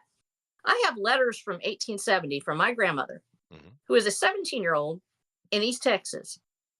She has the most gorgeous handwriting that I've ever seen in my life. And she is talking about reading on a treatise on dreams, which is a foundational work which will later influence Sigmund Freud. Yeah. And she is writing to her cousin about these books and things that she is reading and how she may be a teacher later, except for this guy that she's talking to ends up being my great-grandfather. And my great-grandmother lived in 1870. She died in 1887. That's my family line. That's how far spread apart it is that I can reach back and say my great-grandmother died in 1887. So I have this woman that the only way I know her is from this letter. She's incredibly intelligent. My mother was a physicist in 1950. Women were able to do these things, and they thought that this was this horrible, oppressive environment where no woman had ever been allowed to leave the house, and they were all barefoot and pregnant, and everybody hated their lives. And I'm like, yeah, no, these they're women full of loved it. It's completely, and it just take Oh. 5 minutes and you can prove that wrong. I'll give you one example: The Legend of Sleepy Hollow, written in 1820, of course, by Washington Irving, and it's basically a bunch of essays and short stories and stuff. But nevertheless, in there, of course, we also have Rip Van Winkle who came out with that. But of course, in there you have Ichabod Crane, and of course, old Ichabod Crane is getting a little bit frisky with a certain lady. And what did that lady do? Does anyone remember what Katrina did? Anybody? Unless she runs off food. It's been a while. She of course was the teacher, right? Yes. And he came to replace her because she was to be wed with Brahms Bones, Van Brunt, right? Abraham Van Brunt. But so she was the teacher. He was the replacement teacher. Yes. Right? In the original book, of course. But the story itself, even though written in 1820, is set in 1790, the countryside there of Tarrytown, which of course would have been a Dutch settlement outside of New York. Yeah, don't give me that nonsense. No, all sorts of stuff. And I think that we don't go back and read the original works of the people who are there. Go back and find their letters. Go back and find the things that they wrote to each other. One of the things in Watcher the Dam that we go back to constantly is the fact that Rose has this very skewed version of what happened in history. She thinks that everybody was horrible, wicked people, and that divine retribution killed everyone. That's what she was taught. The divine retribution just wiped out. She calls them the wicked. And the ones that are left are devil men. They're devils because they were all wicked. They ate meat. They destroyed the earth, and they deserved the punishment that they got. And these terrible ape-like creatures roam the earth, seeking whom they may devour. And that's why she's able to kill them so easily, because she thinks they're monsters. She doesn't realize they're actually humans. They were human. And her version of history is a propagandized version. She was told that this is the way it started, with the world as the state says it, and after the happening. And she doesn't realize that there's a whole different world out there, and that everything she was taught was wrong. And not everything. There's some realities in her world, but it so closely mirrors what we see in our own lives. Is we don't even know our own history. We don't know our own history. We don't know the histories of our families. Yeah. We know the histories of the people in them. We And don't. I think that we would look at it more. I think that it's going to be a big eye opener if you guys just go back and ask any living person in your family, find the oldest one you can find, and go ask them to tell you the craziest thing they can think of. Write it down. It's history.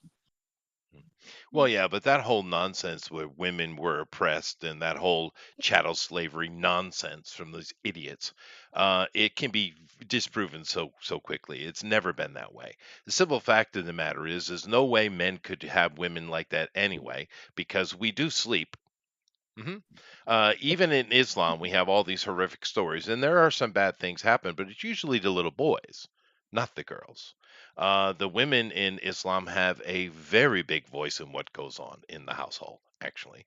But I'll give you another example. I think it was 1960. As long as their faces are covered. Well, I Well, mean, yeah. outside, but in the house they have voice.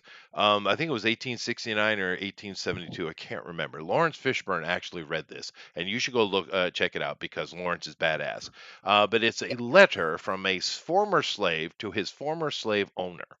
And the former slave owner is looking to have his slaves come back to be paid, of course, now as paid workers, because he needs work on the plantation. And it's a very funny and sarcastic letter written to the boss. And in the end, he says, well, I might contemplate coming back with the Martha and the family if you were to pay restitution for all the years I did work for you. It's incredibly well written for a black slave, right? But he also talks about what his family is doing. And of course, his wife, which I do believe her name was Martha, is How do you say that name? working as a teacher. So here's the thing. 1869, 1872, like I said, I can't remember the date. It's one of those. You have a black woman Yes. in the city of Richmond in Virginia, I think is where it was. It's not north. It's not like they're up in New York or something. It's in frickin' the South, right? She's in the city of Virginia, in Virginia, Richmond, I think it is, or Charleston, and she's a teacher. What? You're going to tell me there's chattel slavery for women and women had no rights and had no say, and yet I can show that in the late 19th century there's a black woman teaching at a school?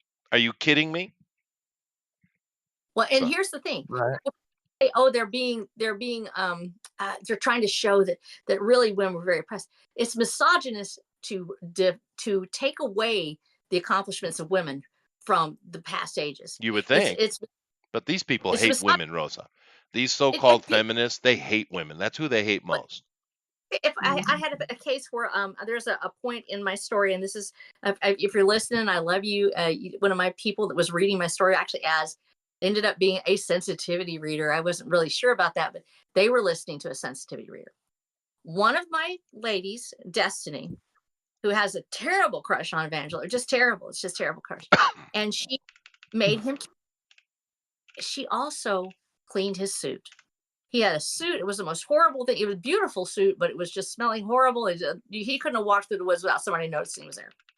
And she went ahead and helped the men who were actually the ones doing the laundry, because they were the ones that are big and strong, can throw it all around. And men do everything in the camps. There's not many women. They're not going to be doing the slave work. And she helps get this laundry. And one of my little sensitivity readers said, that's sexist because she's just acting like a maid. And I said, you've never done laundry. If you, obviously you don't know what it means to be dirty and you want your clothes clean. And to have somebody give this to you, this isn't sexist. This is not a maid's job. This is an act of love from somebody that actually is working to do this thing. When you demean feeding somebody or taking care of somebody or creating a quilt or making a house work, you are demeaning women throughout history. You are saying that they mean nothing because you want them to do what a man does. Women have been doing all this, and they've been doing academics, and they've been doing these other things. To say that this is a maid's job and she shouldn't do it in the book, I said it stays. She did this because she loves him and somebody needed to help him. He couldn't do it himself. She did something he could not do. She did it out of love. It's not maid's work, it's work. And somebody has to do that job. And if it's me, that doesn't make it worse because I did it. I'm not a maid, I'm a helper. And if I help you, then I've done something beautiful and you ought to count for something. And when people say it's not good enough just because it's a woman's job, just because it was a quilt or a baby or a house or it was something else, then they are demeaning the humanity that existed on this earth for millennia. And we need to stop accepting that. We need to say that we are who we are. And that's the same way. A man digging a ditch is not a shame. A man digging a ditch is a man digging a ditch. He's getting work done. We need ditch diggers. We do. Preach it. Oil Pong, you're right there. Ichabod is in Samuel 1. That's actually one of the funnier. Well, I don't know, it's dark humor, but one of the Yeah. funnier stories in the Bible. Of course, that's talking about Phineas and Hophni. And of course, they get the news that the Philistines had stolen the Ark of the Covenant, and Phineas falls. Eli, Grandpa, fell over in his chair, broke his neck, died, and his and Phineas's wife went into labor and bore a son, Ichabod. Yep, there you go. That's an eventful night. Yeah, that is an eventful night. But that is the first mention of the name Ichabod in the Bible. Yeah. And does it mean God has departed us? I don't know. Let's look at Whoa, I'll Chester, check. whoa. Oh God. Did God Means or Dodger Fred? of Pumpkins. Dodger of Pumpkins. I think that's right. Mm-hmm. It's so Oh, hard. Ichabod, the old I'm pumpkin supposed dodger. to know everything, Amy. Yes.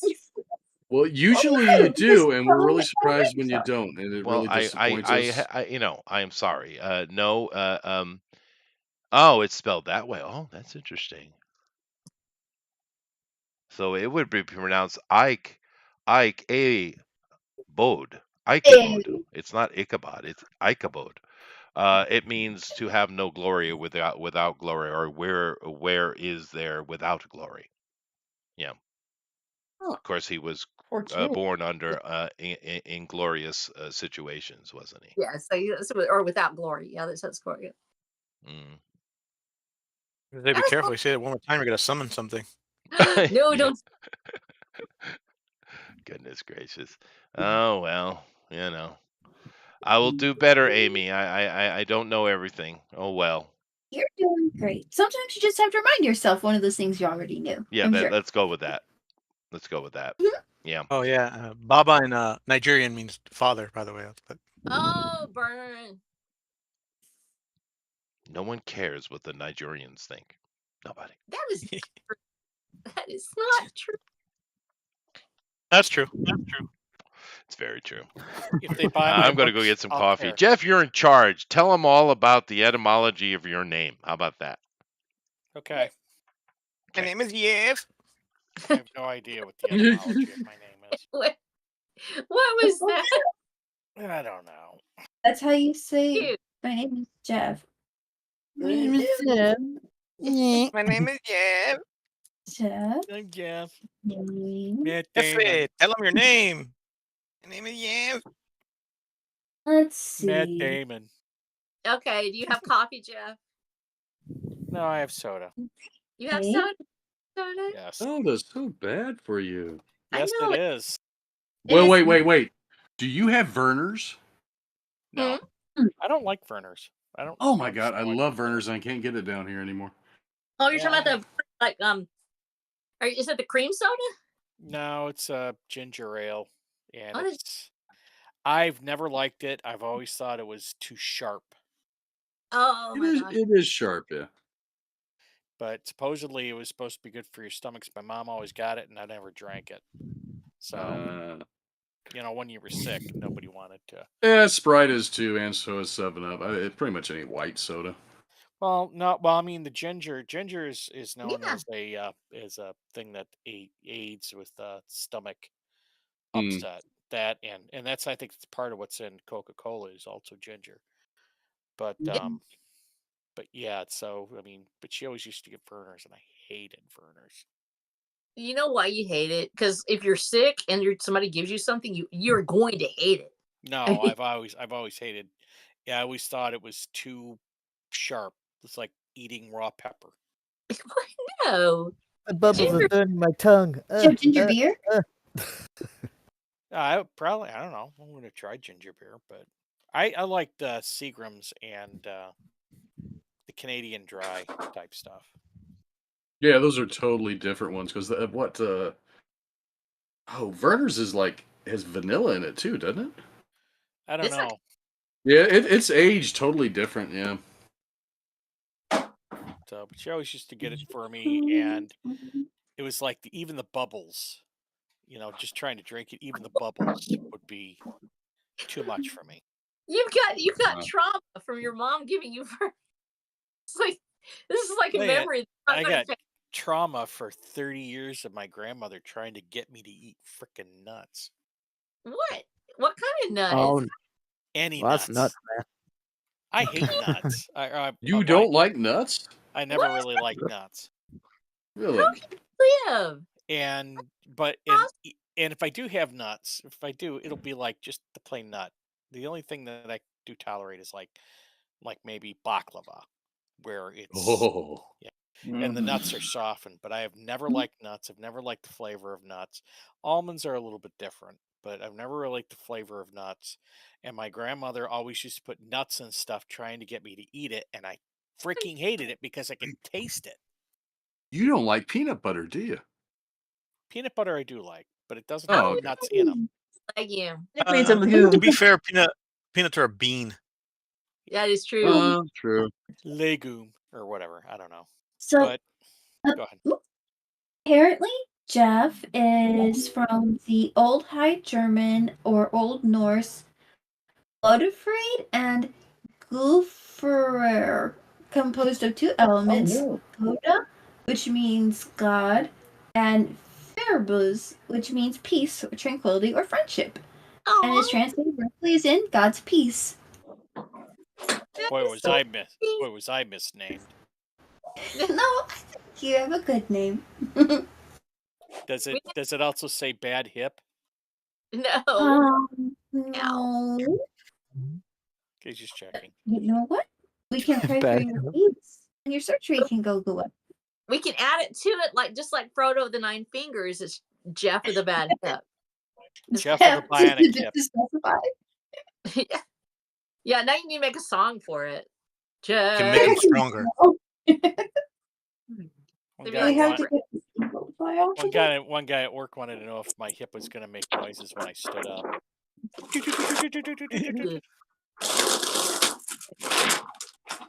Gonna start- I imagine it's gonna Going squeal like up. a rusty gate. Going up, going down.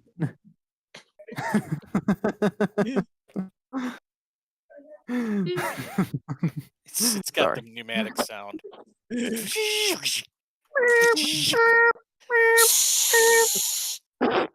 Farting.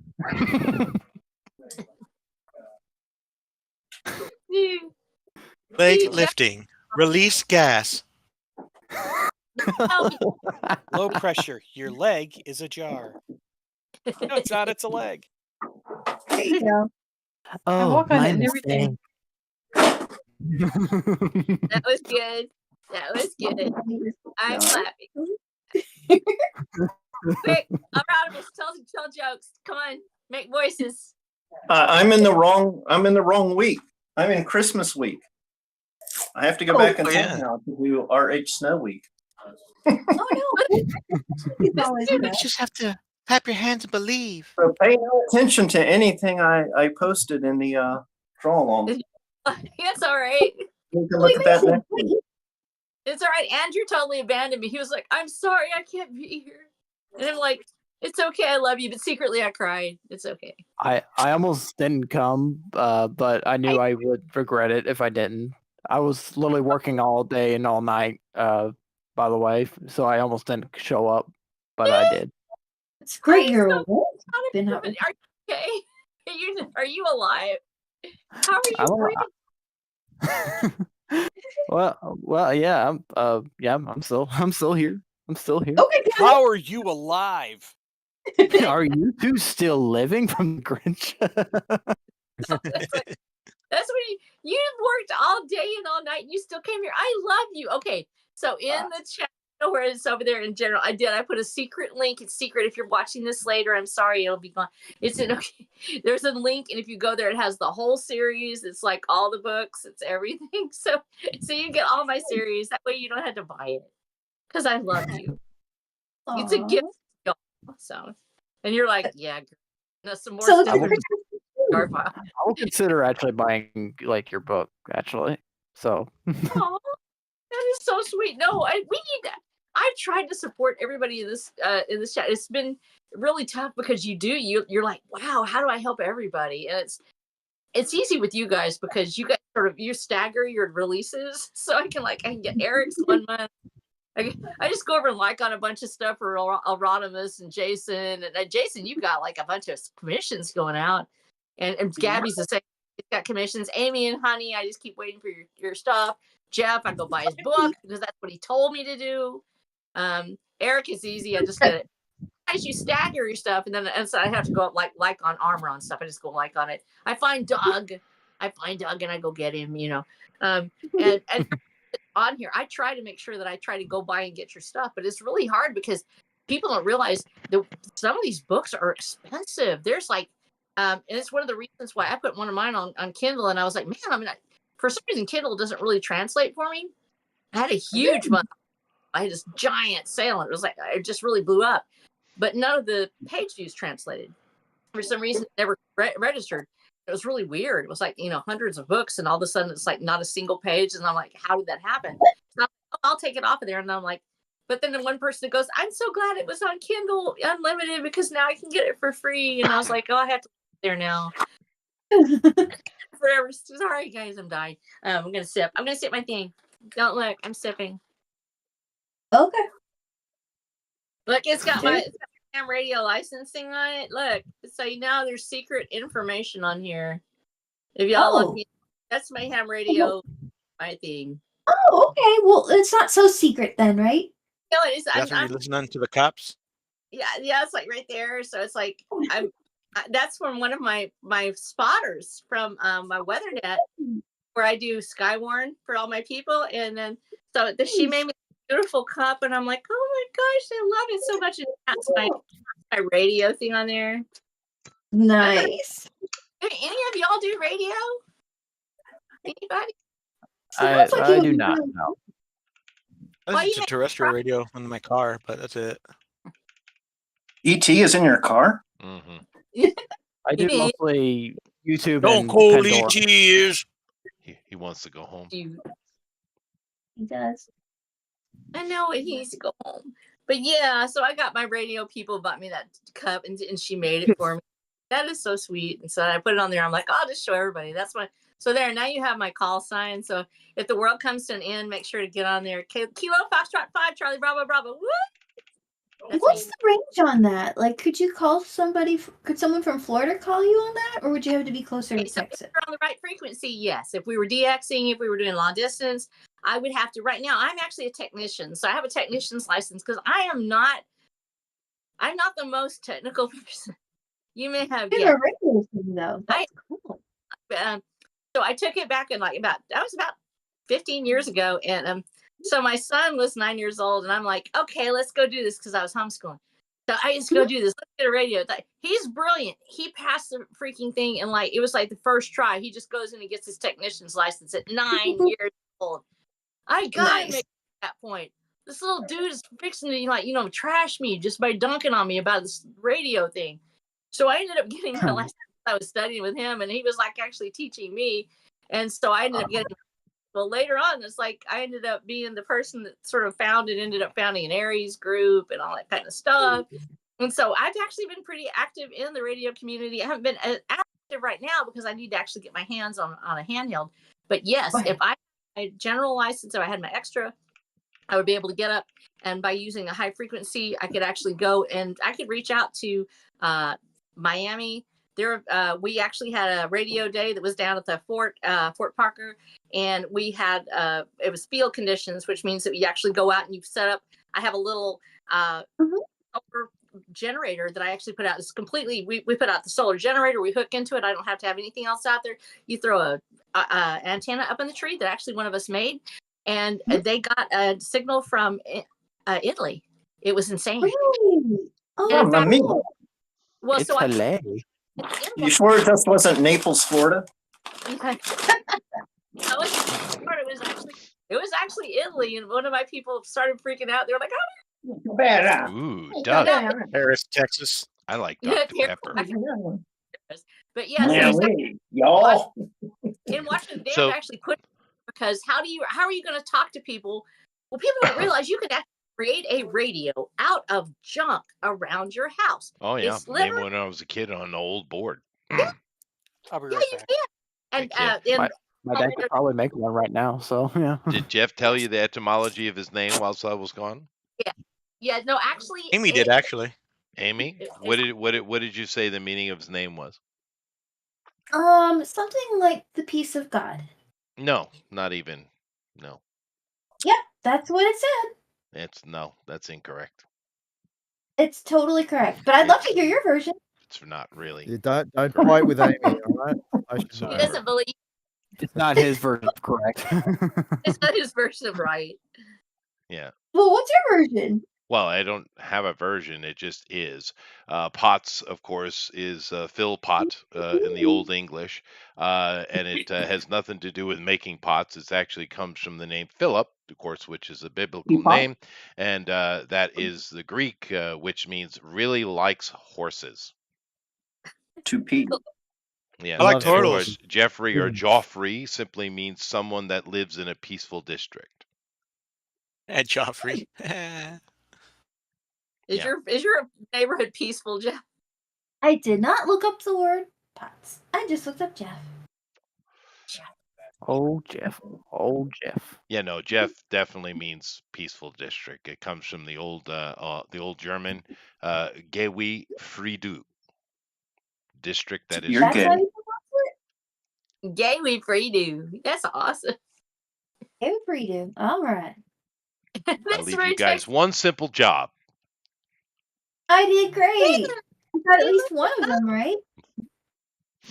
Fair You enough. looked it up? Peace. It might be another meeting. You never know. Yeah. Yeah. No, I do know, actually. Well, I The knower think of you can all. even pronounce this one Yes. though. He does. Hey, now, when I don't know, I say I don't The know. ego on this guy. Come on, when I don't know, I say I don't know. That And is when- true. Okay. What if we play Stump the Chester? Do I get plus Well, some- 35 points? Okay. Everybody, come up with something. Stump Chester. Do it Yeah. now. Starting with Jeff. Go. The answer is lemonade. That is not true. 42. This is tough, Rose. Oh my gosh, you're so right, Chester, because I was going to say milk, and you said lemonade. See? Perfect. See? Something that little girls are now put in chains and fined for. That's right. What? Yeah, there are actually places in blue states where they arrest and fine little girls for running lemonade stands. Yeah, I know. It's unbelievable, but it's happened multiple times, not just once. That's because people. Aaronville, USA. How dare you They even? can't. I would Maybe be you put a little hollering. bit of that effort toward getting a drug dealer. How about that? No, they don't go after them. Yo. That's allowed. That's Scary. all. Little girls are much easier to take on. But that's like these They are. drones. Oh, That's true. They ain't got much push, do they? That's true. now, if you, Mhm. it's like right It's now, if their you fault. put a drone in the air, if I put a drone right now in the air, they would be able to shut it down right away. There'd be somebody that would find out exactly who I was, where I was living, and where that drone came from. Oh yeah. Well, we got Yeah. in Well, I they think won't the even real find- I think the real problem with the few incidents that I saw, they were all white girls. That was the real problem. What are you talking about? You're talking about Gross. lemon. I'm talking about lemonade, the great crime of lemonade. Yes. Oh no. Heaven forbid you have kids go, hey, I've got some quiet time. Maybe I can work and produce something in exchange my efforts for some kind of a reward. That's Yeah. probably something I could Yeah, do. let's there not was do that. there was a little American girl that No. happened, I think, down here in Texas. That somebody was that she couldn't do that out by the road. There are several incidences, and it usually comes down to them saying, "Well, we cannot prove that it is sanitary." That Okay. part. Well, how about a little bit of personal responsibility? Say, if I Buyer choose, beware. buyer beware. That's Yeah. right. Yeah. Can you sign this disclaimer before you buy me lemonade? I mean, Sure, geez, princess. right? Of course, I was shocked because the I've seen at least 3 incidences like that, maybe 4, and I was shocked because the girls were charging like $2 a cup. Yeah, I know. Yeah, they should be shut down.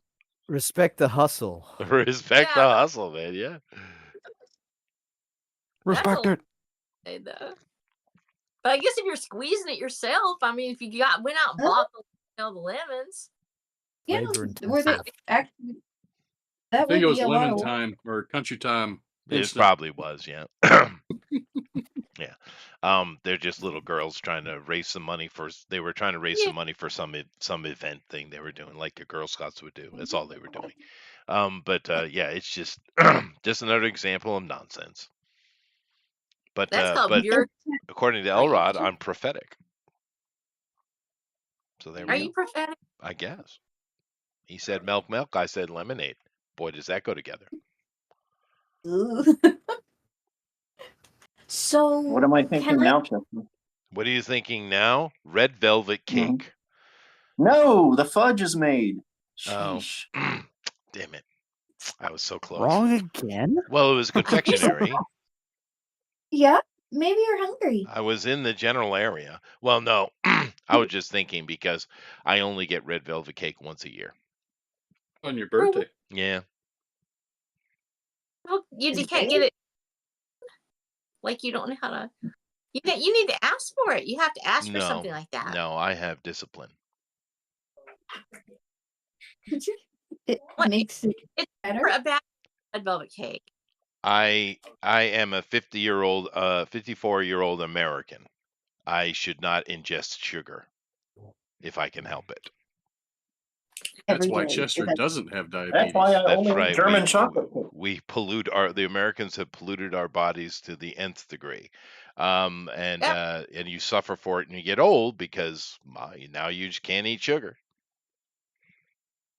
Yeah. Well, yeah. Too much sugar Yeah, will. that's yeah. But if you made sugar-free red velvet cake, then that'd be. Blasphemy. Absolute blasphemy. Yeah. Well, you never know. Maybe old Bobby Kennedy there, Jr., is going to get something done with that. I mean, I hope he does. Yeah, I hope he That'd be does. cool. Just we'll eat a tin can. Yeah. Well, you do have the people in Haiti eating dirt, so. And I human saw a body video parts. of Kennedy deep frying a turkey for Thanksgiving Mhm. in flip flops. Sweet. What? How he didn't get his feet torn up to me is beyond. I don't care what you do. There's always some sort of little bit of a splash with it. It's like you put it. There's always that little sizzle thing that happens. I wouldn't put my flip flops over there. No, that is asking for pain for sure. But Well, that's how he got Sugar Hines because he's a bad boy, right? that's fair. He is a bad boy, and that's true. But I mean, I really wish him luck. I mean, some of the things that they're talking about are, with the, these people around Trump, if they actually mean what they say, which, but if they do, they're pretty much all good More things, power man. to them. Yeah. Yeah. Well, the most Absolutely. important is that they're talking about putting pure cane sugar back in the soda. Yeah. So there you go. It would be better for you. It is. Mhm. Corn syrup is tearing the hell out of people, man. Did you guys see that interview with Yeah. Trump and that NBC lady? Yeah, I heard it got pretty heated. He got- was completely in The control the whole rematch? time. But Yeah, I'm talking about more on her Her side though. opposing So, she wanted a gotcha She was- moment, that's for sure. Yeah. yeah, But he definitely. did. He was on point. It's one of the best interviews I've seen him do, actually. I'm gonna have to go back and watch it. saw like a piece of it. I didn't see the whole thing. Well, he was completely in charge the whole time. She couldn't shake him, and he was just being very clear, and he answered very honestly.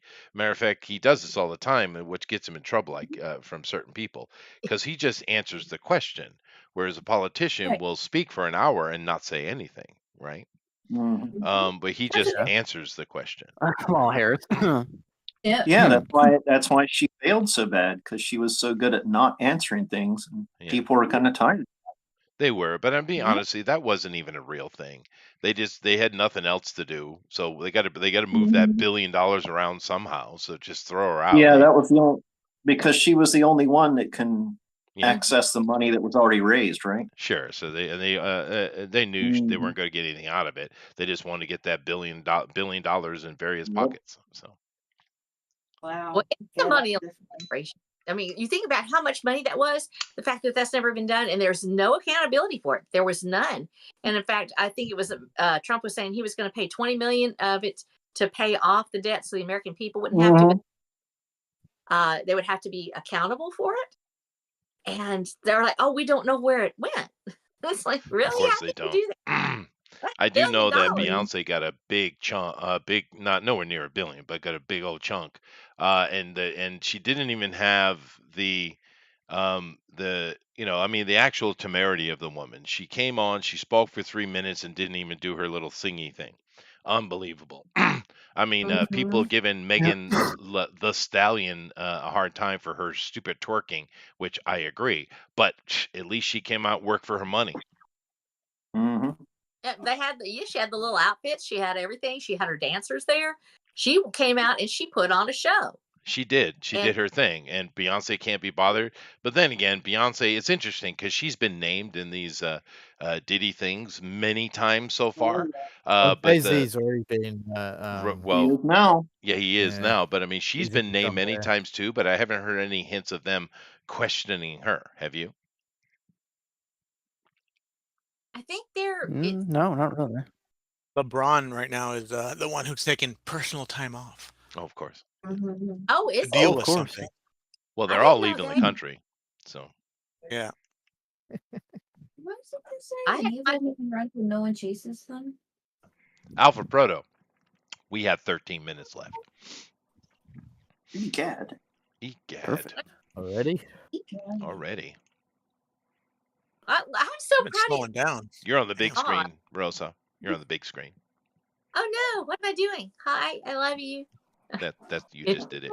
Yeah. I love you. How's Yeah. your husband doing, by the way?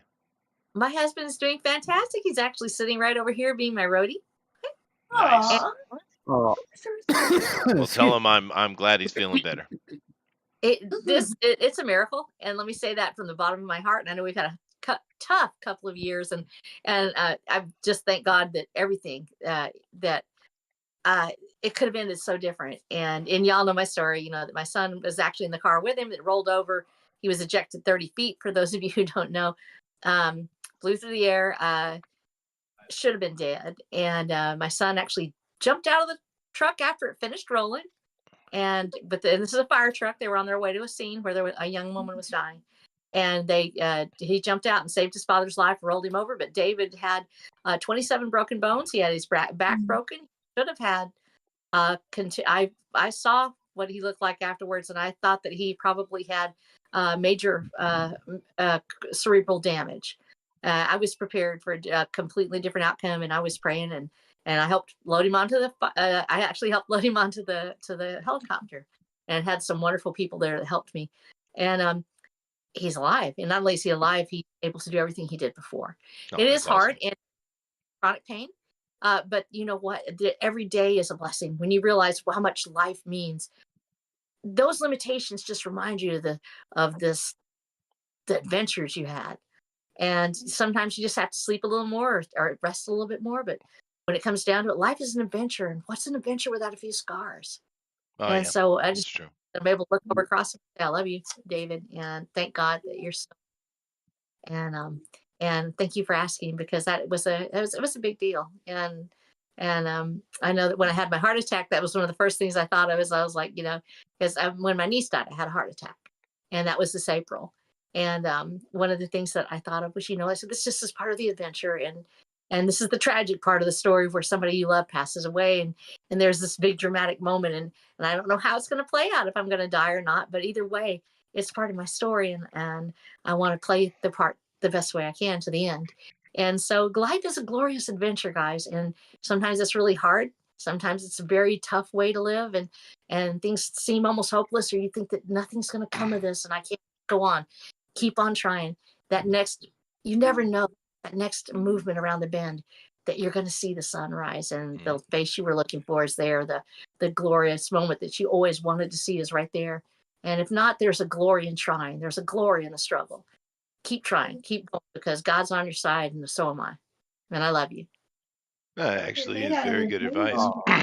Life will kick you in the balls. Namaste. Bye, everybody. Namaste. But yeah, if you just get up every day, put your feet on the ground, take a step forward, you'll get there. That is true. I'm living proof of that. Amen. And it's right. Yeah, you came back from major. You should have. That one time when you talked about you got cut that way, I should have Chester, died that's for sure. Yeah.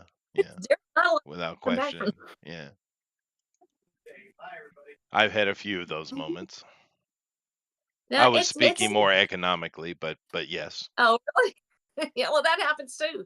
It can be rough. You turn around and there's not a buck in the bank, and you're like, man, I got to make it. I got to feed people. I may not be in this house much longer.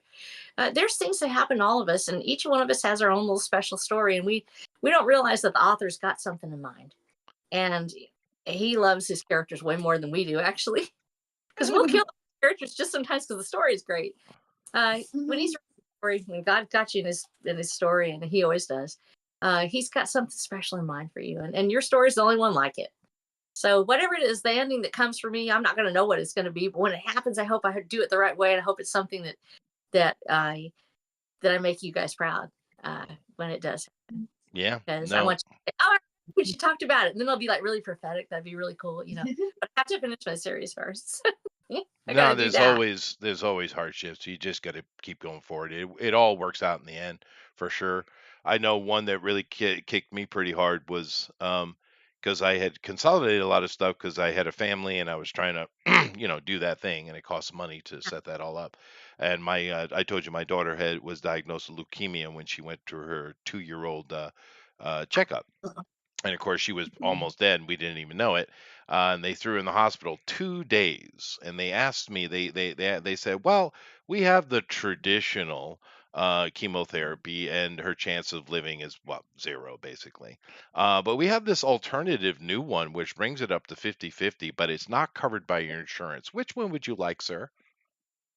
Oh my gosh. Yeah, I mean, Let me think. Yeah, let me think, right? Of course, we went for that. 2 days in the hospital, would you, with chemotherapy and all that stuff, would you like to know how much that cost me? I can imagine. $258,000. Yep. My goodness. It was worth it, though, wasn't it? Yeah, I bet it was. she's alive. Yeah. Yeah. And all the little heartaches and arguments that go with that. Yeah, but I'm just saying, I mean, how outrageous the whole situation, right? And you think of the blessing. You get to be a typical parent now and hold that over her head forever. You did. Guilt her. Actually, I've never mentioned it, but yeah. No, it's because love covers that multitude of everything. It's my responsibility. Yeah. I can't ever talk to my mom without hearing about when I was 5. Okay. Really? I spent pretty much the whole year in Children's Hospital. Okay. I had meningitis, which they kept me in because they have to make sure it's viral and not spinal. I mean, both can kill you, but dude, spinal. Penicillin wasn't invented yet, right? That's right.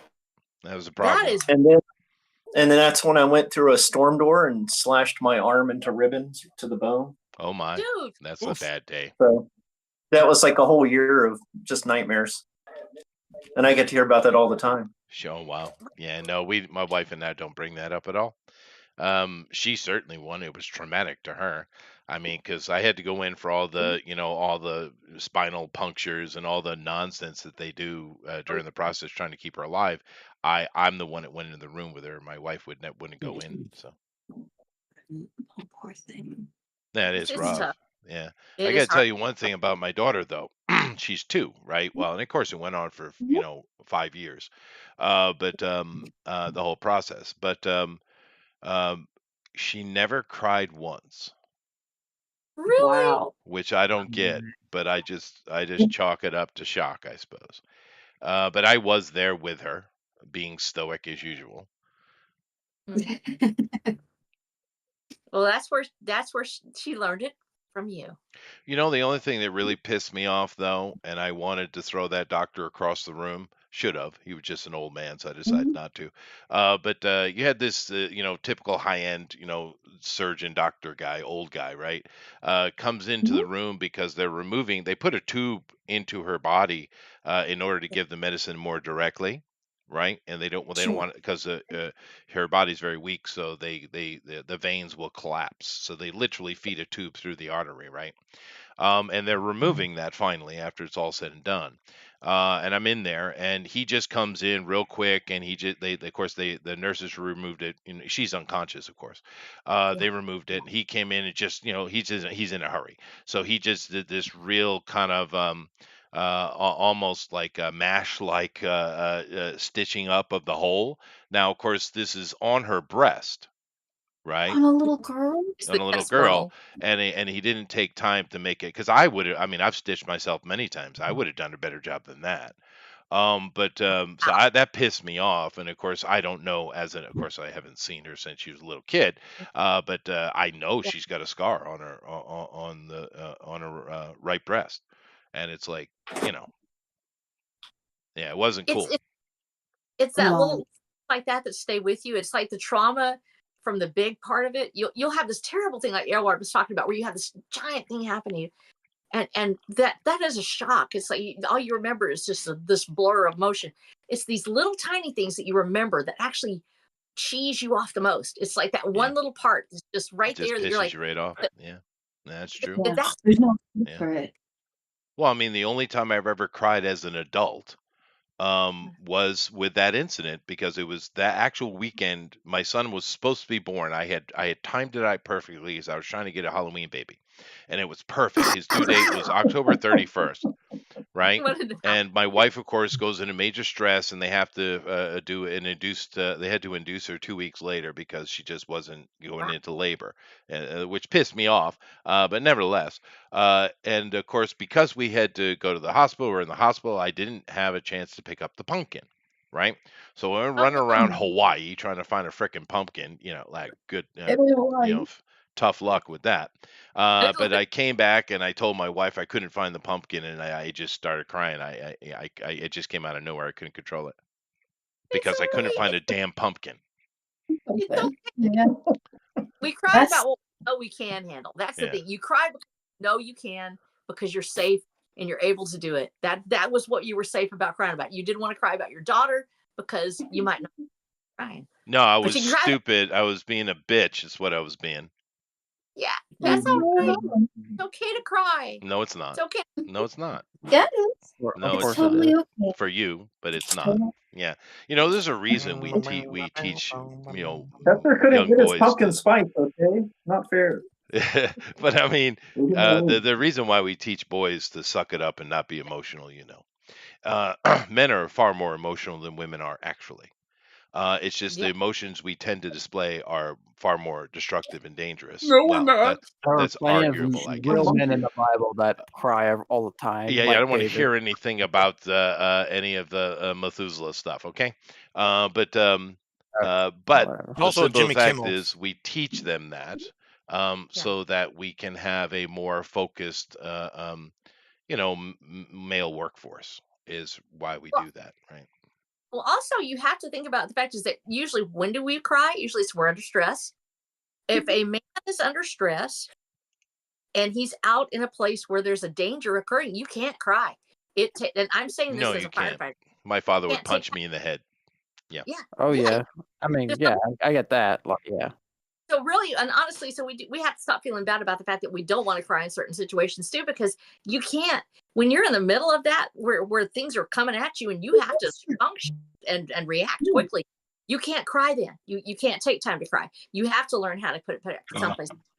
And I don't think I've ever cried on scene. I've actually been. There was one time I almost started. It was a young man who had broken his back, and he started crying, and he was like, "I'm hurt, I'm hurt," Well, and I that was might like, be "I've got." pain. That's a little bit different, but that's okay. Eric, you have permission. And if you ever see me crying, to punch me in the head twice. Okay. Eric, don't punch him. Yeah. He's like a Eric little is flower. not displaying. I think he's having problems. He's probably Maybe. No, he's not. Hey. Yeah. Normal. Happens to every guy. Yeah, that's No, right. That's fair. Yeah. If you're not in the middle of a firefight, yeah, you can go ahead and cry. If you're shooting, you need to wait. That's the way it is. But you also have to keep in mind, of course, I'm being hyperbolic, Jason, but as usual. But do keep in mind, get out. often with the Greek translation from the Septuagint into the King James Version, the word cry is not actually with tear. It means to call out. It yeah. can mean to, be angry or to shout or something like that. It isn't actually talking about tearful crying. There are a couple examples in the old stories of where that is happening with men, sure. But most of the time it's actually talking about, shouting out, no, that kind of thing. Yeah. Usually they call it weeping, right? Yeah, weeping would be the correct word because this is talking about the releasing of a liquid from your eyes. Yes. Releasing a weep. I saw this thing for a movie. It was running, I guess, movies in general, and it was set up like it was, I guess, like a Civil War thing. And this general was like, somebody came over, gave a message, and the general's like, and he opens up this piece of paper and reads it, looks at it, and goes, "No." Yeah. And it goes over the shoulder shot, and it just says "no." Well, those are great on scenes. it. Like, Those are the movie scenes where the men are crying, and you have scenes where the women are teary, right? They have the same effect, right? Well, yeah, and how we actually need to be able to do that. And you can't do that like in a civilized society now where you're in a like in a city. If you're in the country, go out and holler just to let it out. I think really that does help. Now, that's one thing. Men go out and they just yell. Because I think you would feel better if you just yelled like one time really, really good. The Japanese do that quite a bit. It's a thing to go down to the ocean and to just scream your desire, whether it be anger or passion or some manner of passion. The Japanese do that. They'll go to the ocean and they'll scream toward the ocean about something. It's interesting. I'm going to do it in the vegetable aisle.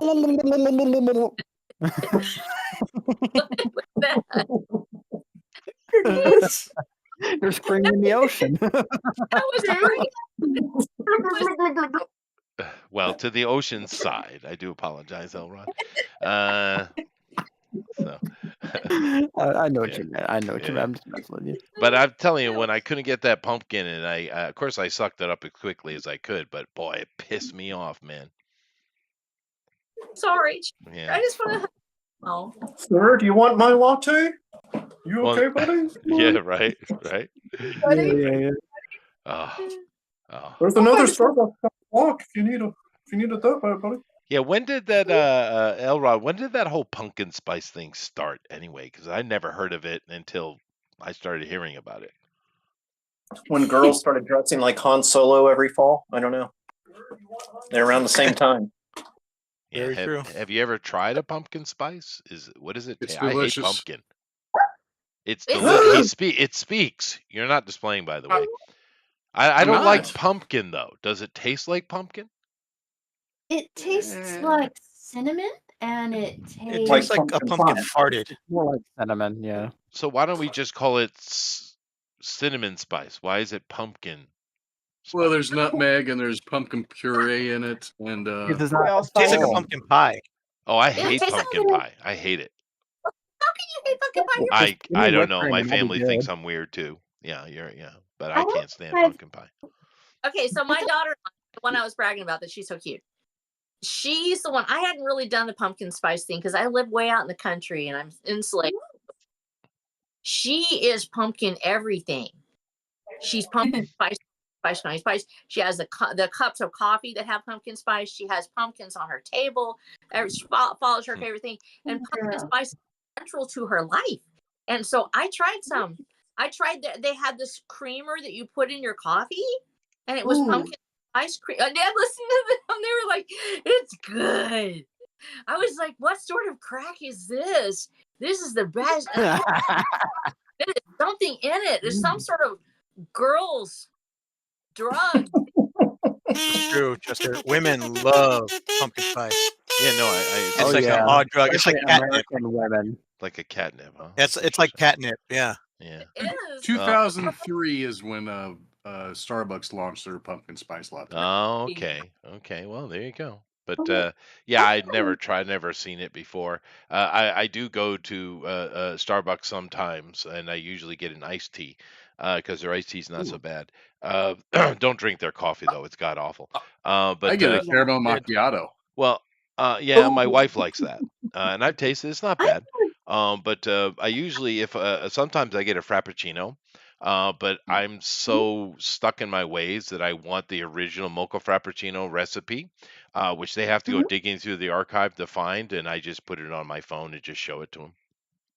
There you go. That's the way you do it. Yeah, because they will do it. They do have archives of all the old stuff. They will make the old recipe for you if you'd like. You did notice that I did. I the did. kazoo, We right? heard the kazoo. Stop what you're yes, doing, you did. peoples. All right, Rosa, let's go over here and take a look at the art, and we're going to judge it harshly. Okay, I'm gonna do a thing here. I'm gonna pull up the so as you know, I'm losing my eyesight, so I really can't see. So I'm gonna pull it up on my iPad. So I'm turning it down. I'm doing that grandma thing where they turn on their iPad. So don't yell at me. Don't yell at me. 'cause I'm Just trying treat to him get- like it's- just treat him like a redhead stepchild. You'll be all right. All right, here we go. We're going to look take a look at Omron's, and it's quite nice. I like it. Maybe Where's your the watcher is not disfigured enough, but Rose looks like she belongs in a saloon. Nice. What do you think? No, I can't see it. Where is your stream? This is I don't- Omron. I know, but I can't see it. I can't. Where is it? Well, just click on go inside the Discord and click on his icon. If I won't be able to see. Okay, here. Well, you can make a full screen. Awesome. Okay, my husband saved my life. Thank you, David. He gave me his phone. Look, I'm looking at it. Oh my gosh, that's cute. It is Oh cute. my god, love it. I want to hug you. Lovely. He's a bit far away, but I that's love okay. all the colors. Yeah, it's just I love the look on her face too. That's great. He went That's super great. anime in it like, just for Doug. Yeah. Look at Just her. hate on Oh Doug. gosh, yeah. I'm using and y'all know I'm gonna use these now. I always put your names on it. So if you want your real artist name, make sure that you let me know. Like if you have a particular name you're using, make sure you let me know afterwards in the chat, and I will put your artist name on it because I do use these in my stuff. If y'all are cool with that, and I'll always ask first. So if you don't want me to use it, let me know. But I loved everything I got before, and this is just adorable. This is so cute. Look at you. Yeah, I no, love it's it. really good. If you guys like what Armor has done, please vote for the straw poll. It is good. It's super cute. Doug has admitted begrudgingly that he loves pumpkin spice. Alpha Proto is giving us the recipe here. And he also comes in to say that he used to get their salted caramel, I'm assuming Frappuccino. That actually sounds pretty good. Ooh, Yeah, that's that pretty is good too, yeah. Yeah. People talk about the white chocolate, like seasonal white chocolate mocha is like the best thing. I've Really? not tried one, but I've never tried it either. Yeah, that used to be my favorite. I'm a bit My wary wife of likes the white hot chocolate. She does. Oh, well. Yeah. Well, I usually I switched to straight black coffee. Can't go back. Oh my God. I don't usually go to Starbucks, but when I do go, I usually get an iced tea because Oh, nice. they have a cafe here. It's like a chain called St. Mark's, and of course they don't pronounce it correctly, but nevertheless, it's called St. Mark's. Saint Marco. Yeah. But anyway, and of course it's all written in Japanese, so it's like, what the hell is that? But nevertheless, the food is they got like this little chocolate eclair that's not so bad, but mainly I just get their tea. It's excellent. But if I can't find one of their chains, I want a tea, I will go to Starbucks. Ooh, the blueberry scones are pretty good too. Yeah, my wife likes to get little cake things at Starbucks. That's true. Do you ever eat one? I probably have tried usually because we don't usually order those kind of things separately. We usually just share it. So Yeah, that's what she's for. So now you admit it. You let your wife order it for you, and you hide it. not really, Ooh. because most of the time she gets stuff and it's like meh. But I just shut up and let her enjoy it, right? But Yeah. yeah, every time I go to Starbucks here in Japan, it's always weird, kind of weird, creepy feeling anyway. Because no, seriously, because when I walk in, it's all this is the vibe when a big giant white guy walks into Starbucks. Because there's no white people. It's just it's just Japanese, right? But it's the vibe I get, and I could be wrong, but it's like, ooh, he actually belongs here. You're in your native environment. Yeah. It's like he's in his native environment. I'm like, Jesus. I never thought about that. Yeah. I mean, no, Starbucks is the worst place for that because you do get that feeling when you're a foreigner abroad sometimes when you go into, American things or white people, chains and stuff like that. But in Japan, it's most pronounced at Starbucks for some reason. I don't know why. Not at KFC then. What was that? It's mostly Japanese. Not at KFC or at Mr. Bojangles or whatever. Because of his blue hair. No, because I think they bought KFC, didn't they? Yeah, did Bojangles buy it? Then no, I'm pretty sure the Japanese bought KFC and Subway. They own that. They do? Yeah, They bought pretty Yum sure. Brands? Huh? Yum Brand? Yum Brands is the ones who look that owns up. KFC. Really? Well, yeah, I'm pretty sure it's Japanese did it. Yeah, long time they ago. might have. You got to understand, like all of us Oh, when China. I don't know. But I'll nevertheless, find out. I'll find out, Chester. here in Japan though, KFC has had one of the greatest coups I've ever seen in food industry history. Yes. I mean, it's shocking. Of course, we eat, for Christmas, candy hams, turkey maybe, goose, if you at least on the East Coast or in Britain. But over here, they eat KFC chicken. And KFC cheese. it was from a campaign way back in the 80s. And it changed the entire culture.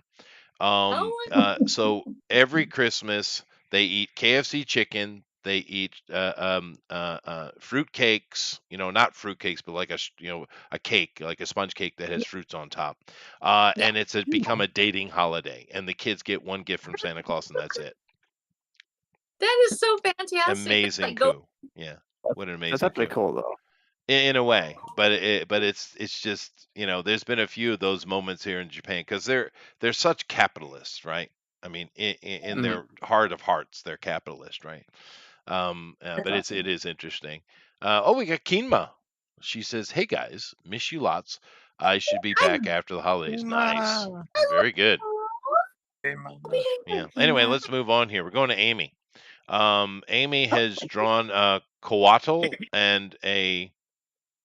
Oh my gosh, I want to see this. And a Pokemon hunter or a gym member or something like that.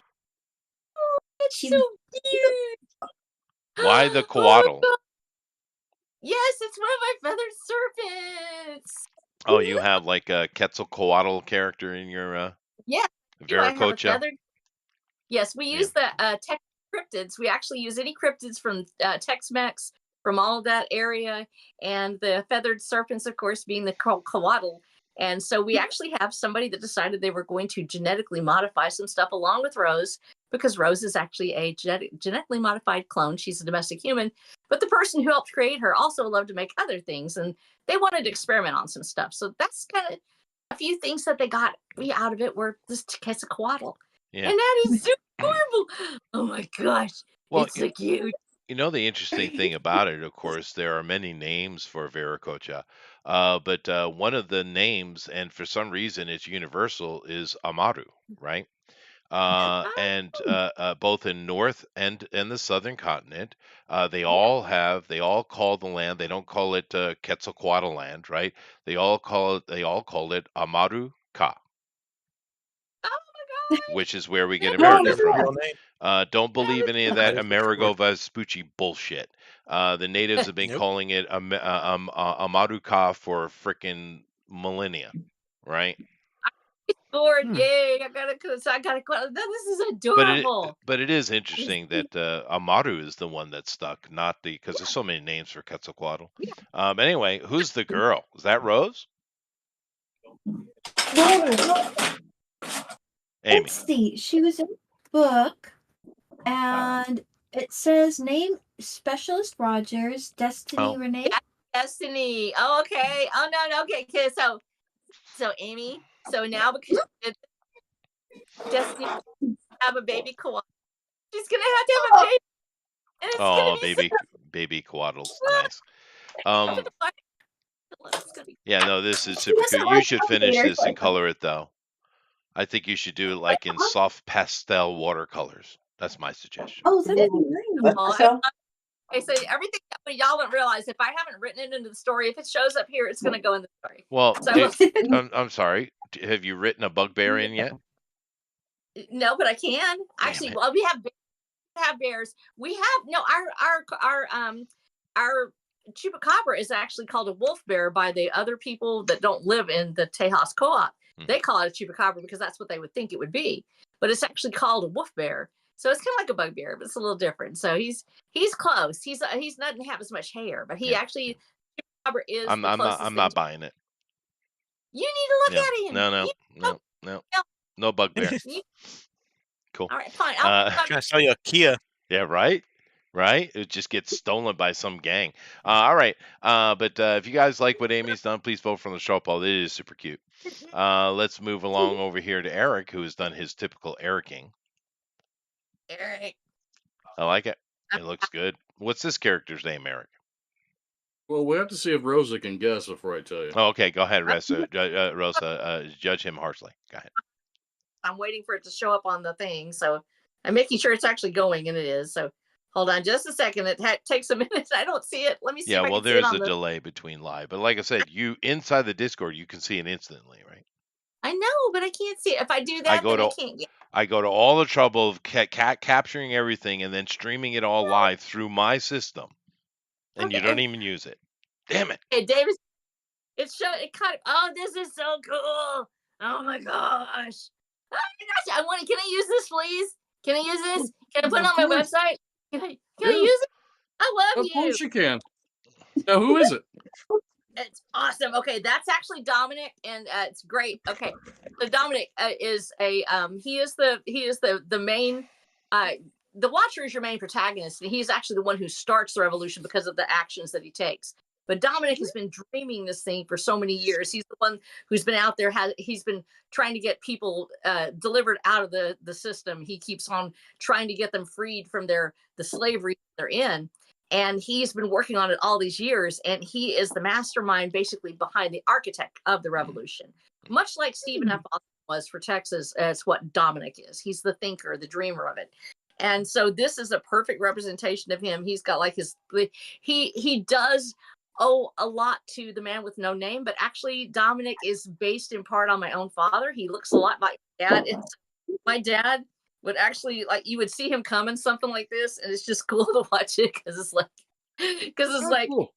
that sort of attitude where you're walking that way, and he's got that look. I don't know how to say it. The face is in shadow. There's such a mystery about it.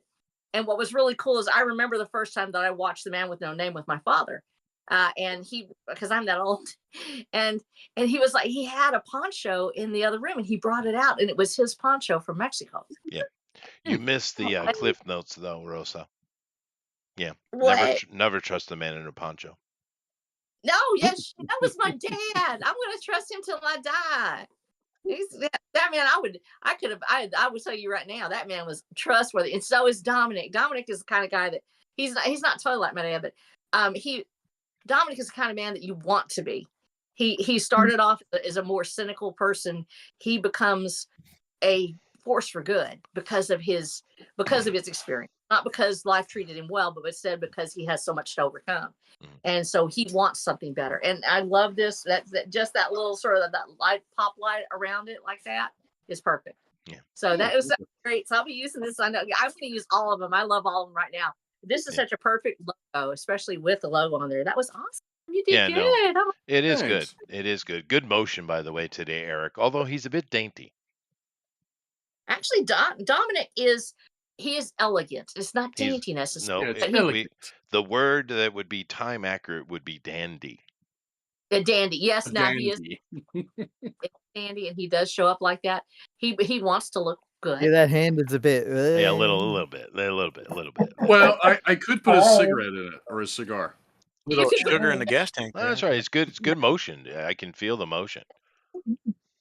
Yeah. There was something about reaching out and touching somebody from a distance, and we're talking here about a sniper, that they are just a little different, and they'll actually, I've actually seen my father when he got finished shooting something. There's that hand motion where they just go like this. That's Like funny. you touch. Alpha Pro says there's a pro wrestler in Mexico, so lucha libre, named El Dandy. Yeah. Oh yeah. My uncle. Actually, the Watcher in Lone Star Libre, he actually takes on a luchador's identity to disguise himself, and he becomes Lone Star Libre. So we have a lot of luchador stuff in our story too. So, Oh well, Texas, right? woo! Yeah. All right, cool. Well, if you like what Eric has done, please vote for the straw poll. Let's go over here and take a look at Elrod. Now, Elrod has done a mutant chupacabra, I'm assuming. I did a Chihuahua Cabra. A Chihuahua Chihuahua Cabra. All right, that's even better. Yes, and he's got a 6-shooter. So No, for Yeah, real. yeah. Oh my gosh. Oh, I have to say this online to y'all. Lady of Tilted Moon, I love you. You're my friend. I love you. Be back in a minute. Better. I love you. Okay, and I'm getting back. Now it's catching up. So I'm finally catching up. I love you. Okay, let's see who's there. Also, Ollie Pong. Hi, all y'all. All y'all. I love everybody in the chat. Hi, George. And I'm like, oh, here it comes. Okay, this is perfect. I love your thing. Happy Life Day, everybody. Happy Life Day. Don't forget to get your red snuggies and cuddle up with the family with your crystal balls around the Kashiki tree. Yeah. Celebrate Life Day with all of us. Yes. Did you ever actually watch Cocaine witches and caviar dream. it? Did you actually ever watch the Life Day special? Yes, we all watched it. It came on TV. It was creepy. It's perfect. It's perfect. No one should ever change a thing. It's hard to make it through because Harvey Korman.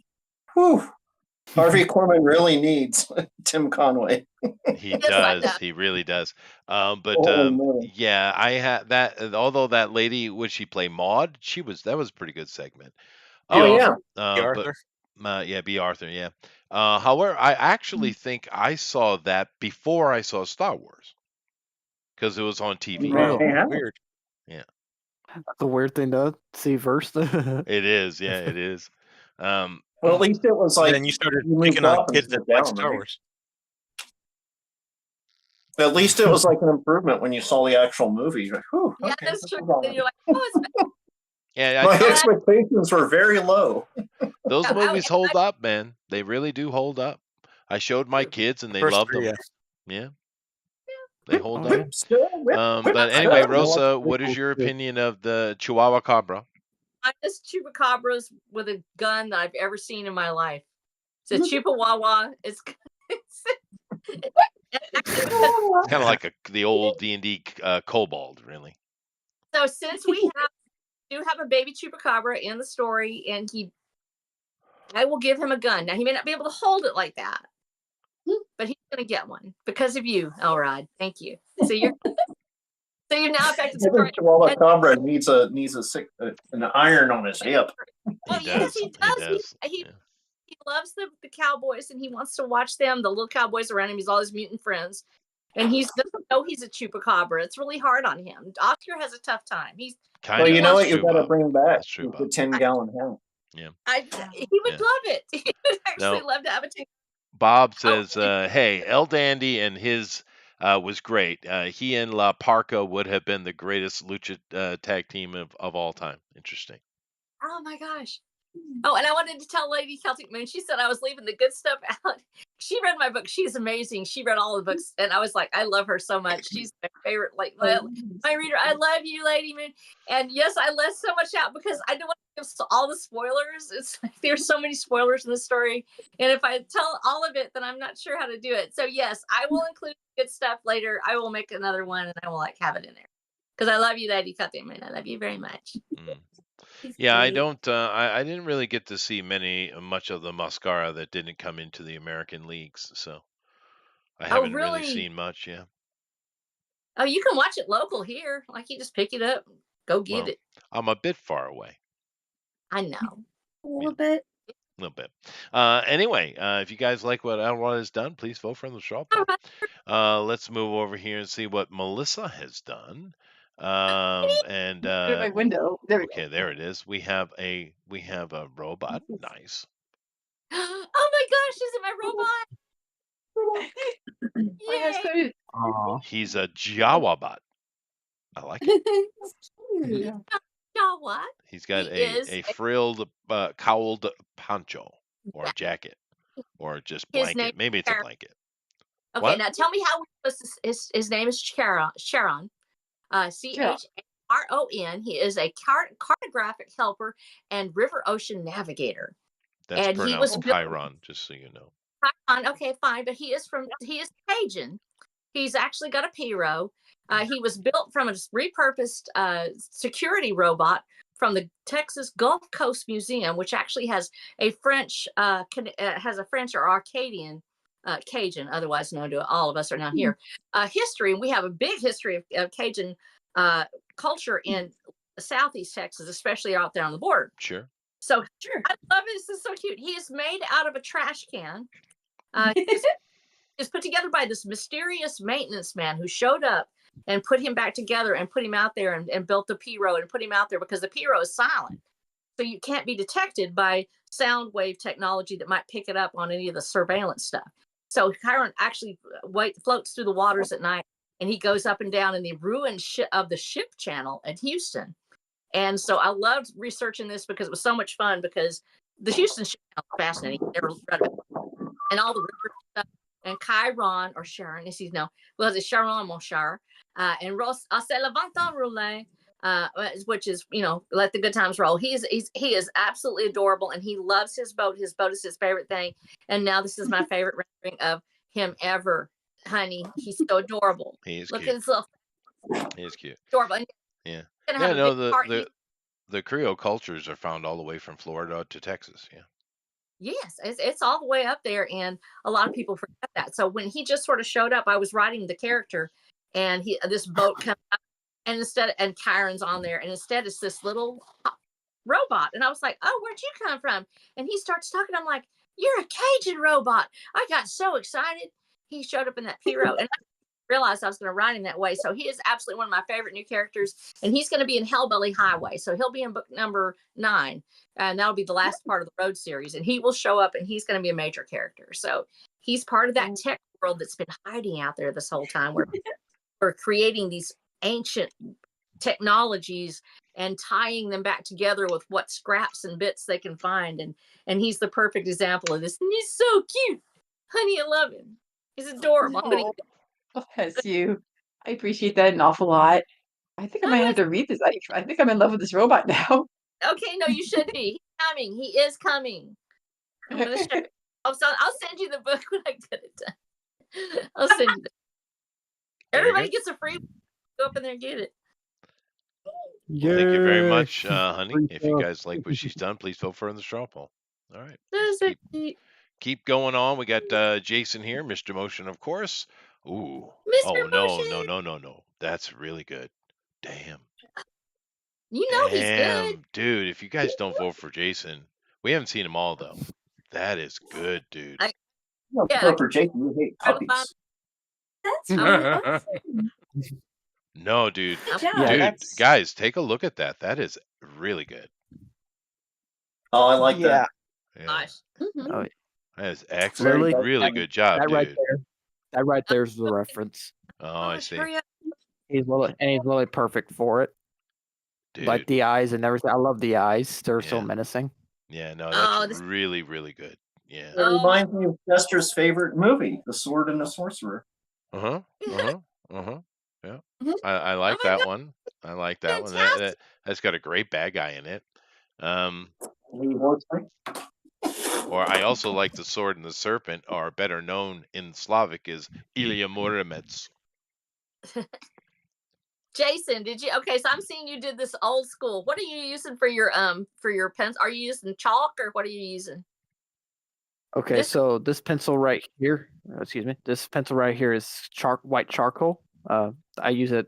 I haven't used it in a while, but I figured I use it because it's literally like perfect for it, your story, and especially this character right here is, you see that grit from him, and yeah, it's just also use with some of the minor details with black charcoal or just regular charcoal. But for his eyes, I use Prismacolor, Prismacolors. Uh-huh. Like, yeah, it's I had a lot of fun with it.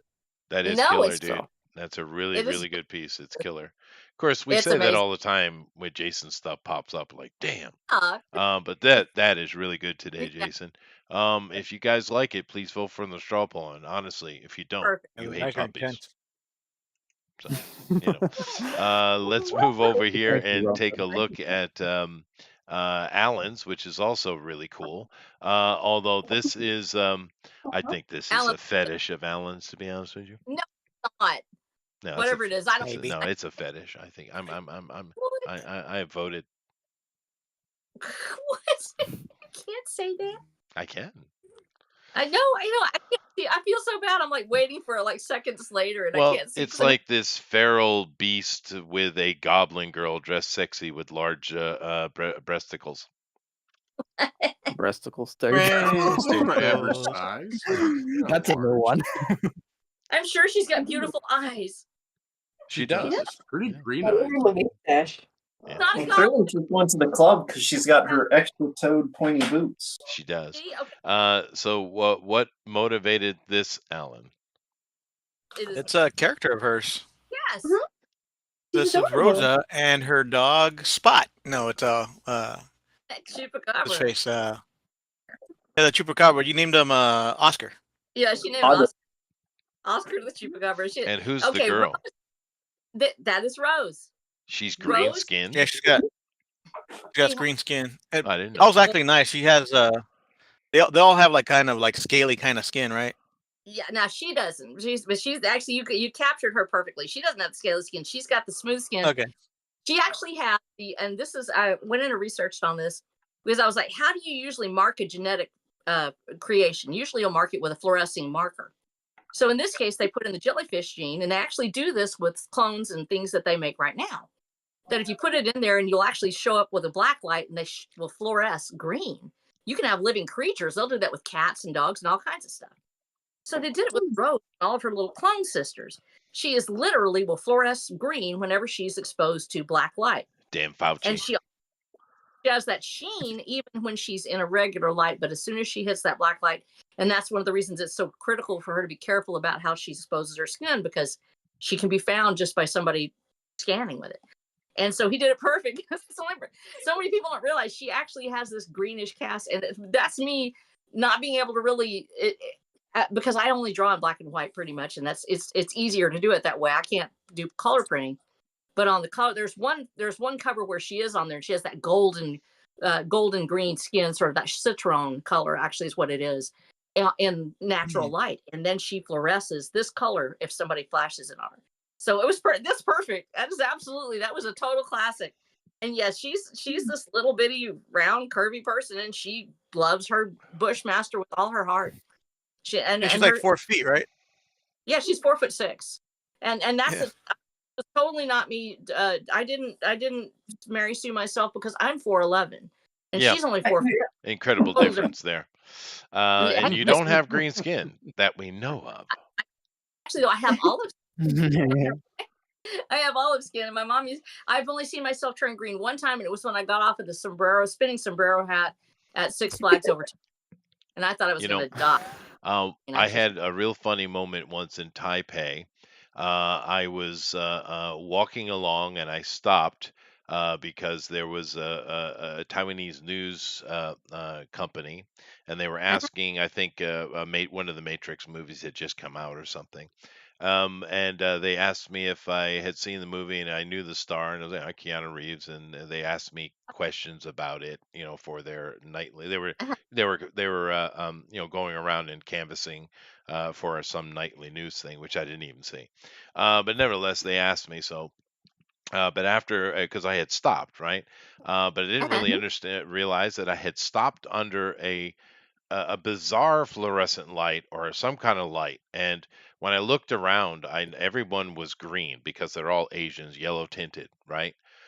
So everyone was green. And then I kind of looked at my hands and I was pink. I stood out like a sore thumb. I bet you did. Yeah. I don't Which know is hilarious because sore thumbs are pink. Yes, They are. That's right. But I don't know what kind of light it was. Just some kind of weird fluorescent light, I guess. But it was picking up. It was refracting off of the pigmentation in the skin. But it was just funny. You have all these green people all around me, and then the one pink guy. That one pink. Yeah, it was funny. But nevertheless, yeah. It's fantastic. Yeah, he nailed it perfectly. That's the first time I've ever seen anybody do her fluorescing like that. And I always try to imagine it, but I never get the color right. And he's actually got it. It's very close to that neon EF, but it still has a natural tone to it. That's how it would look if it was shining through her skin. And that's perfect. Good job, Alan. That's amazing. Very good. Well, if you like what Alan has done, please vote from the straw poll. All right, very good. I think Rosa didn't draw today, of course, because she was sitting here sharing with us. I don't think there's anyone else. So go vote. What was that? What was that? Oh, I was just saying no one can draw her characters better. So, Yeah, but I get it, though. I get it. All right, so let me go over here, and whilst you guys vote, let me go ahead and take a look at the draw logs. I know Ignore all of mine until next week. Until next week? Okay. Are you sure?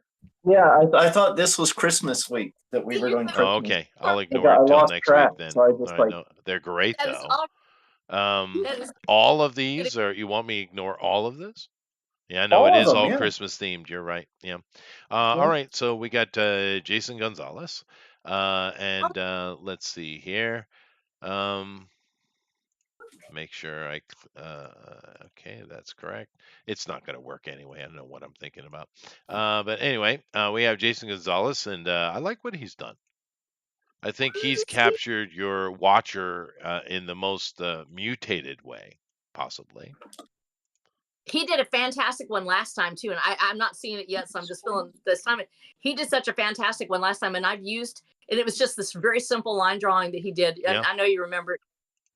Still did a great job with it, and he always has this thing where he captures motion so well.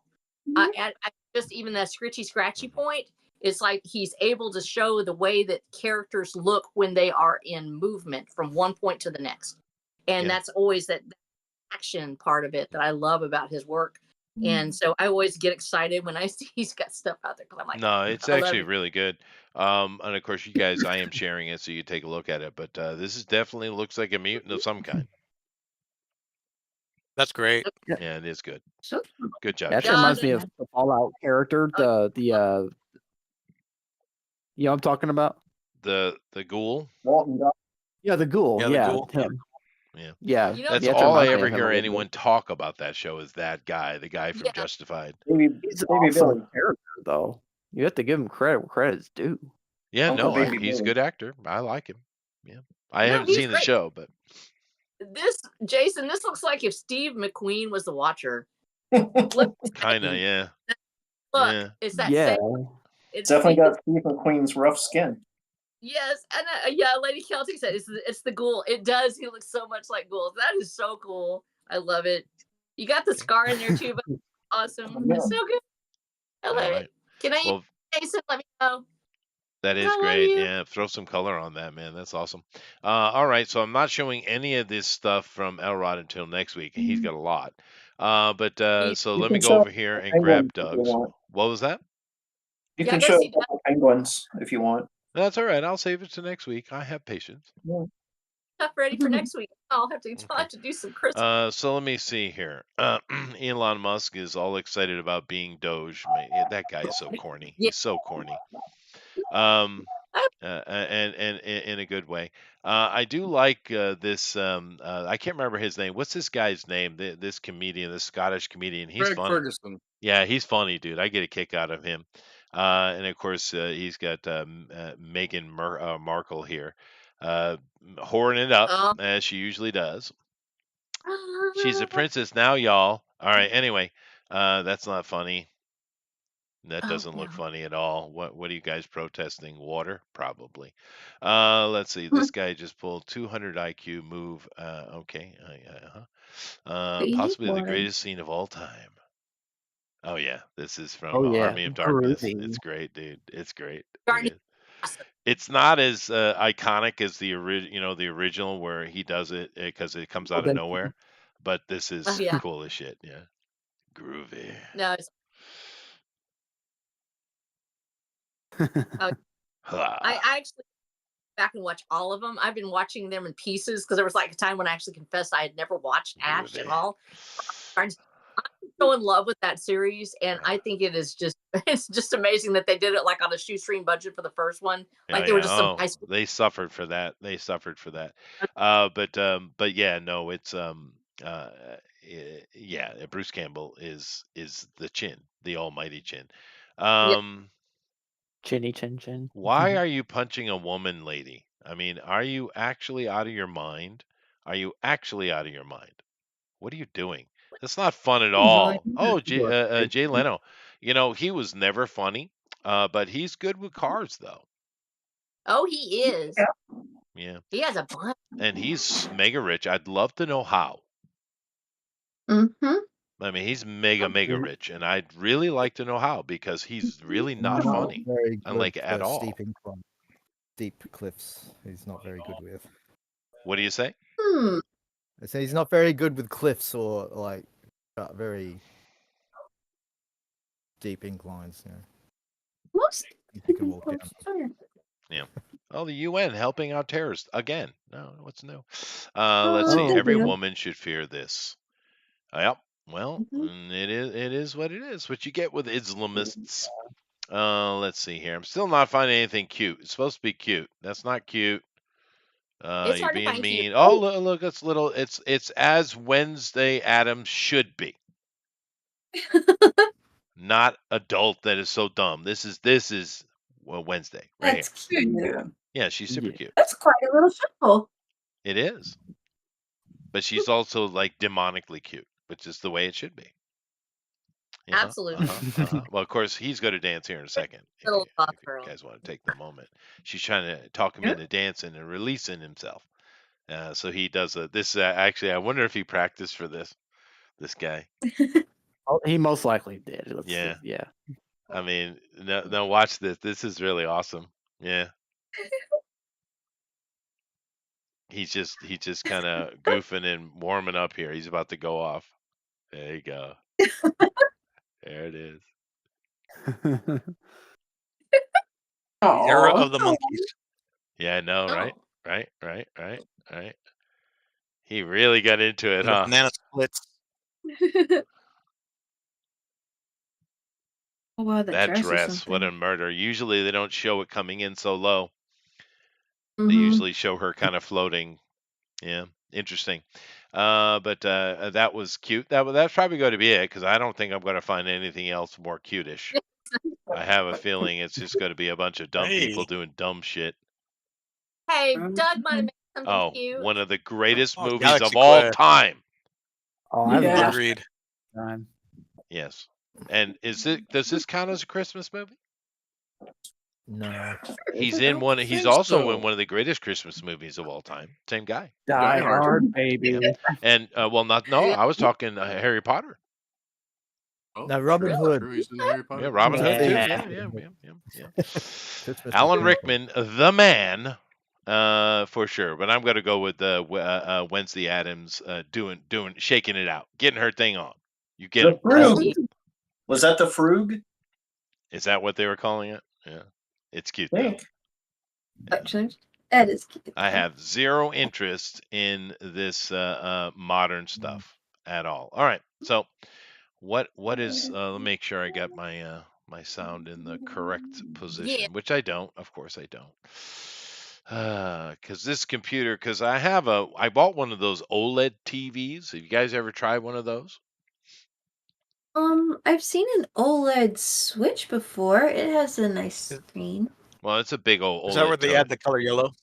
Well, no, it's like ultra black is the whole selling point. But you have to be careful because those things will burn in. They haven't fixed that technology yet. I do have one, and to be fair, when we use it, because I have set up like a little mini movie room, right? Oh yeah. And I have that over there. But we hardly ever use it. We're always in this room, right? It's weird. You have space, but you don't use it. I don't know.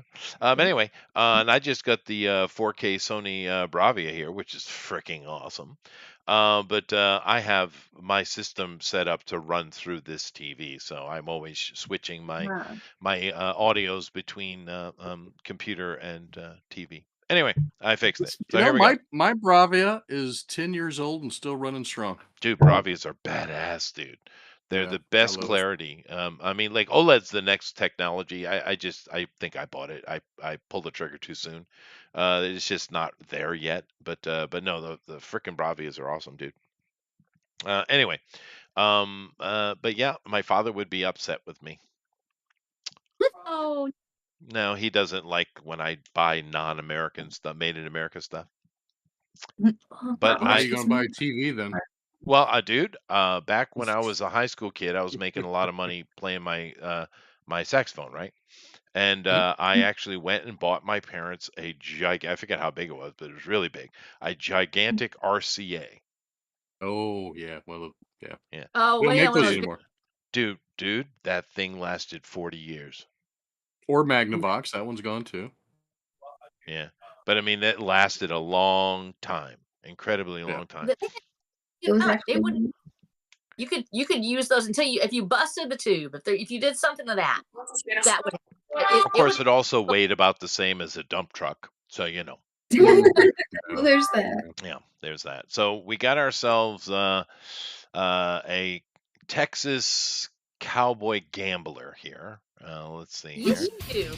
And we have Vampire Jesus, I guess. That's okay. I know exactly who you guys are. He did a fantastic job with this. If I'm getting it right, the gambler. We'll start with him because the gambler actually does. He is a Texas gambler. He has the Stetson. It's the classic Stetson known as the Lonesome Road Stetson. He's got the gold polyester suit. Of course, he's got it here in the silver here, and he's got all the frou-frou on it. I love the fact that he did the Western yoke on it because that is almost exactly what the gambler is wearing. And the gambler is one of my favorite characters in the whole series, and he actually does not show up until book 5. And when I wrote him in, I always had him in mind. I already knew what his role was. I just didn't know how he was going to advance himself.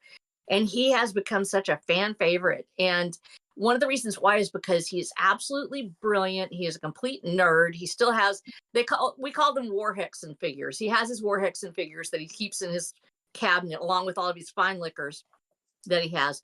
And he absolutely does not play well with other people as far as he's very good at talking to folks and getting them to do something, but he doesn't care what people think. He absolutely does not. He is there to play the game, to get people where he wants them to be, and to get the results he wants for the revolution. And he is a spy master. And so what he tells them with his cards, he actually teaches them a code, and we're going to learn it in Caballeros del Camino. And it's one that's been used throughout the centuries, which is a spy code that you use with the French deck. But he actually has the Mexican deck as well, and it's the Briscas. And so he uses all these different decks to relay different spy messages to his people, and they'll actually have a game of cards, and they'll look for all the world like a game is actually happening. And in reality, he's actually sending messages to each of his players while they're under surveillance. And he's able to tell them where he wants them to go or what he wants them to do. And of course, he has a lot of other things that he does in the story. And Doug nails it as always. He's perfect at this. No, he And definitely then, can express things. Yeah. You know, the original cowboy hat was actually a bowler. The Yeah, Stetson is modeled upon the cavalry hat, not a cowboy hat. yeah. And then the Yeah, other one, you're right. Sombrero. were actually they would use them as a field, much like you'd use a field helmet in the military. They would actually water their horses out of these things. And I've had a couple that were actually these great big old older hats, and they were from usually the 20s and the 1910s and the 20s were the biggest ones. But the ones from the 1950s look a lot like you said, like a bowler. In fact, they'll have a smaller brim usually. And I have one from the 1950s that's in my house that belonged to my grandfather. Mhm. It's all that same more narrow brim. It still looks like a cowboy hat, Yeah, but it's just a different shape. It's amazing it is. how expressive hats are Well, no, because none of because Hollywood none of made that happen. Hollywood made that happen. but Yeah. because none of the survivors, that's what they call themselves, none of the survivors, the mutants, have hair anymore because it's all fallen out because of this disease. You can get murdered by the sun here in Texas, so everybody wears a hat. So everybody has their own hat. They have their own brim. Every crease in the crown, if you've ever looked at hats, the creases and the crowns are different, and they each express a different personality. So everybody's hat, if you look at it, every one of them will be different. And I was very careful to give them Yep. each their own special. And his is the Lonesome Roads, and so Well, Doug nailed it. Woo. I actually have the perfect solution to the sun beating upon your head in Texas. Don't go to Which is Texas. no, you need to be here. No, This is where they live. They no, no. All right, here we go. Let's and see the music. now, Oh, there you go. yeah, yeah, and then we have show me the Jesus. He called him Vampire Jesus. Show me this other one. That's Jared, and Jared is Rose's ex. And now they don't have traditional family units like we do now, of course, because they are progressive. They have done away with all those traditional monogamies, and so instead, That's not Jared. realistic at all. But anyway, go ahead. They've done away with all of those things, and instead he has a harem of his ladies that he brings them around more like a Oh, he went tribe. old school. Oh, I see. Okay. Yeah, he shares them with whoever was willing to pay enough money. So He's a if they're pimp. willing to donate to it's actually called the Church of God in Texas, otherwise known as Cogit. I think therefore I am, because it's a state-run church. And of course, if somebody's willing to donate, then they will give their little blessings out. They have a package that actually Rose sells. And if you donate a certain amount, you get the little blessings, and it's like, it's so exciting to her. She's so wonderful that, It's like somebody is TD donating. Jakes. Yes. And so Jared is an absolute slime ball. He's actually pimping out these poor little things. And sharing them with the other insiders is what they call themselves. And they are the people who are living in this lost city, which is So, absolutely fantastic. And the lost city is actually located, and this is something I spent a long time studying, actually in the tunnels of Waxahachie. This is a spoiler. If you haven't read the book yet, don't listen. It's actually, those who have read it, they know that it's near Waxahachie. It's actually from the Super Collider tunnels, which are still there.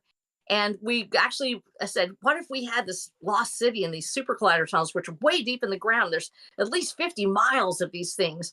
What if it was finished out? What if somebody did this and created this research facility, and it became this lost city from this underground research facility that they had there with all their genetic experiments and everything? And so you have him as the governor, and there's a big backstory on Jared, and we haven't really gone into it yet because he hasn't been totally revealed. But he's this incredibly psychotic, enigmatic character. He's a beautiful man. He does not care who he sleeps with at all, and I mean from point A to point B, anything that moves is game. yeah, he's But polyamorous, they say these days. it's very Yeah. But and thank you very much, Doug. and So, he's yeah. he did a fantastic job with that. Just the look on his face, that he looks like he's fixing to do something bad, and he is. He is In your absolutely. face, yeah. All So right. he's Well, Jared Leto. he's Jared Good Leto. job. Yeah. So let me go ahead and here and vote. So, who won the Drawn and Quartered Ultimate Fan Edition Watcher of the Damned?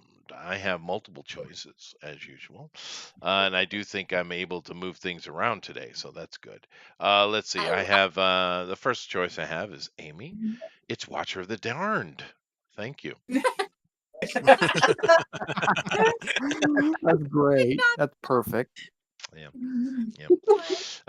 Watcher of the Damned is a sandwich spread in Oz. Amron. That's fair. Very good. That is true. That is true. Eric, president of the wildly famous R.H. Snow Fan Club, Hawkins. Thank you. I love you, Eric. I should show me how to get my PDF to go up. Thank you, Eric. Oh, you're welcome. You did the best. Number 4 here, of course, is Alan at Taco Bell. A watcher of the dam is a bathroom attendant. That's fair. That is not true. Why? You It's did definitely That true. paper It's towel? 100% true. It's the most truthful thing Jeff has ever said. Let's see here. I also have Watch my Erodimus mighty empire. wholesale of fine optics for watching The Damned. Very good. The damn thank you. very good. The damn Ned. Yeah. Yes, Yeah. it did. The damn Ned. Melissa also is chastising you here, just so you know. It should be watcher of the dang nabbit. The dang nab. And then, of course, in seventh artist here, as last but certainly not least, Jason. If it was a listener of the dam, I'd have nothing to draw. Fair. That is fair. Anyway, I got a vote. So I know my number 1 is chosen. My number 2 is also chosen. Let me see here. This is definitely number 3. That was a cute thingy. I did like that. The Quado was pretty good too. Everything. Okay. Yep, that's what I'm voting. Done. I don't know what it is yet. I'll find out in a minute. I rarely have any impact on anything. So it's Well, wow, it's pretty close to what I put down. It's pretty close. Wow. I loved all of them. You know, I'm never gonna pick anybody over I'm one in of you because I sync with the chat today. Yay.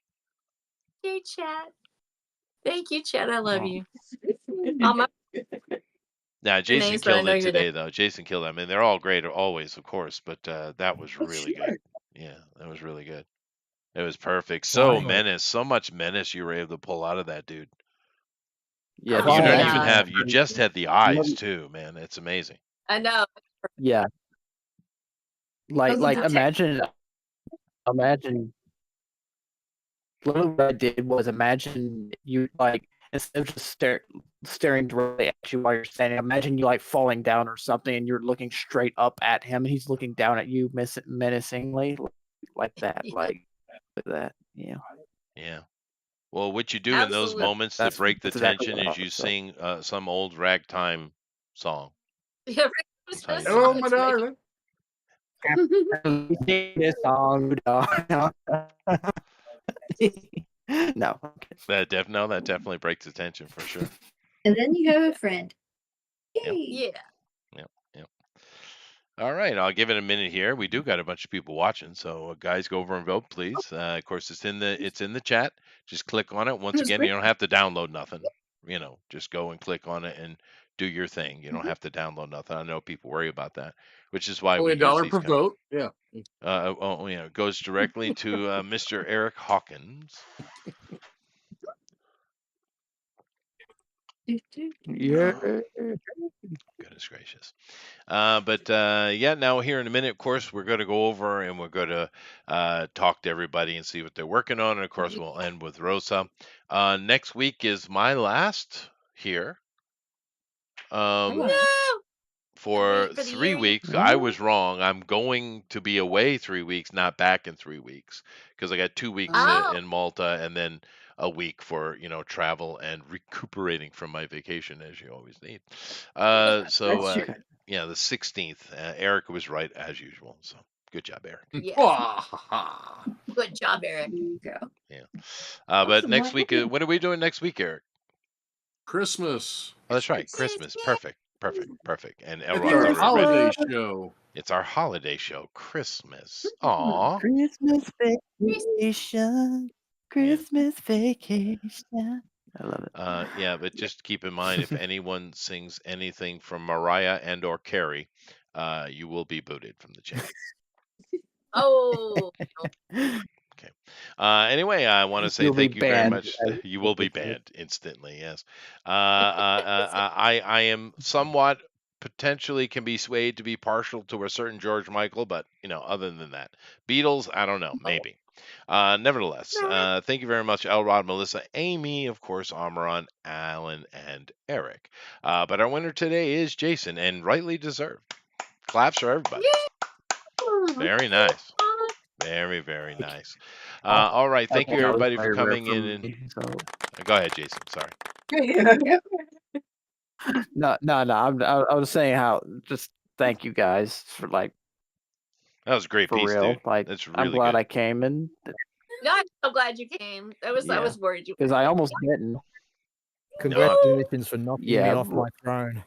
Thank you. Yeah, you did. No, That's I right. will. Amron usually owns it.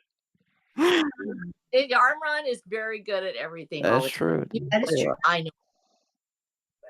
Cool. All right. Yeah. Well, let's Amron go is very through. talented with his colors and stuff like that. Yeah. Oh yeah, no. Everyone here's got their thing.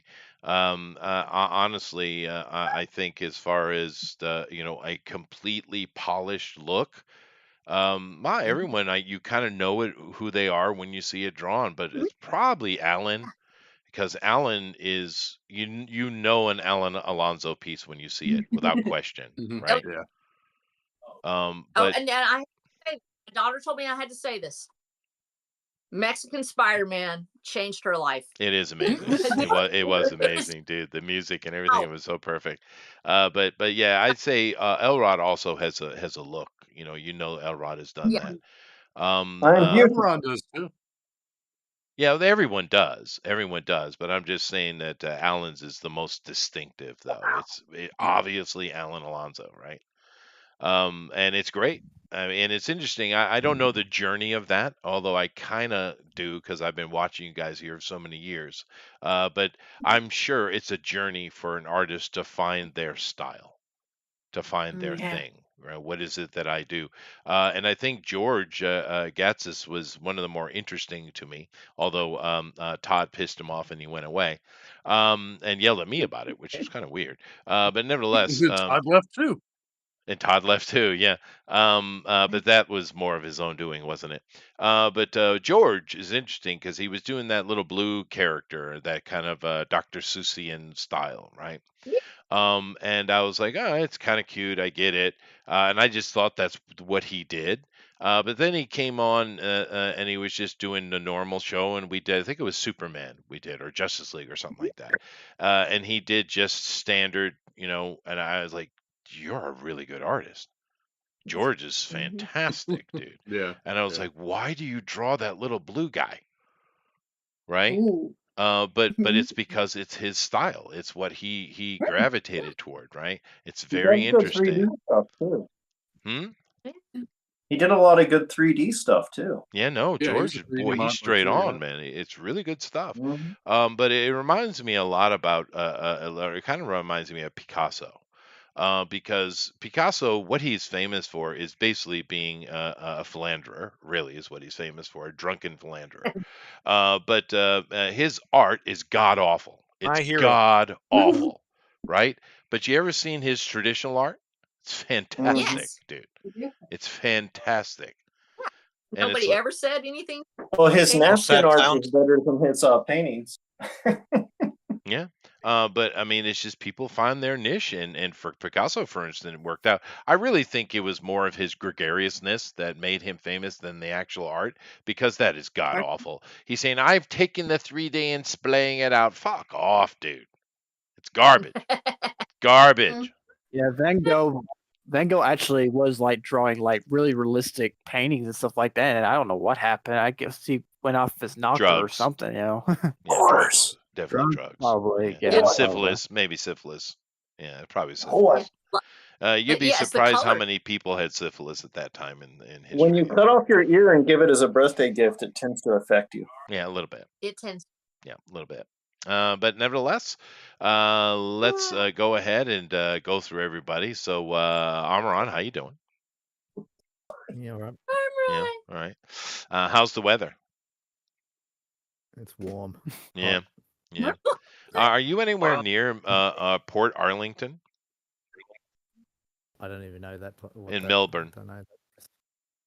No, I'm all the way up in Queensland. All I'm right. closer to you. Oh, Oh, you're really? the awesome part of Yeah. But actually, one of my students works for a ichthyological science company, and they're doing some work with Australians, and he's going to be in your country next week. Oh my gosh. Yes. That's He cool. is, as normal with Japanese, he's over preparing. It's funny.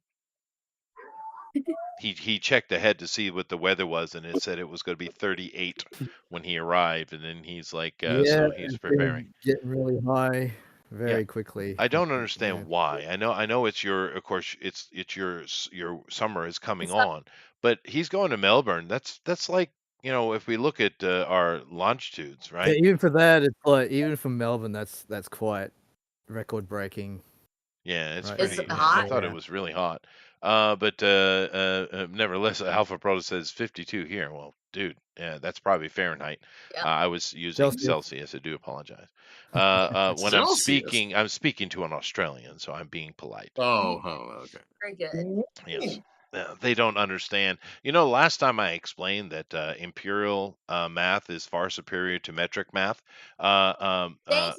Old Puff, what's his name? Booster Kiwi. Yeah, he got real mad. Right. He was real mad. He a Oh, New wow. Zealander. He was mad. No, it isn't. Well, yes, technically, imperial math is based upon the Fibonacci sequence or the golden ratio. Therefore, it is literally the breadth of reality. Metric is just convenient for finance. Yeah. Yeah, I told him, Eric. I told him. All right, No, cool. I know. Yeah. Math Uh, of real. Anyway, nice to have you here. Great piece today, Armand. Thank you, girls. It is beautiful. I loved it. So, did you manage to get out of Armand what he had for breakfast? I Oh, I forgot. You go Oh ahead. my gosh. Oh, okay. Hey, Armand, Pumpkin spice bagels. pumpkin spice bagels? Oh, are they good? They were pumpkin spice. He's I doing a love little I thing love with you Elrod's called George Oh, Lucas. really? It's so good. something called joking. You might have heard. That's what he's doing. Joking.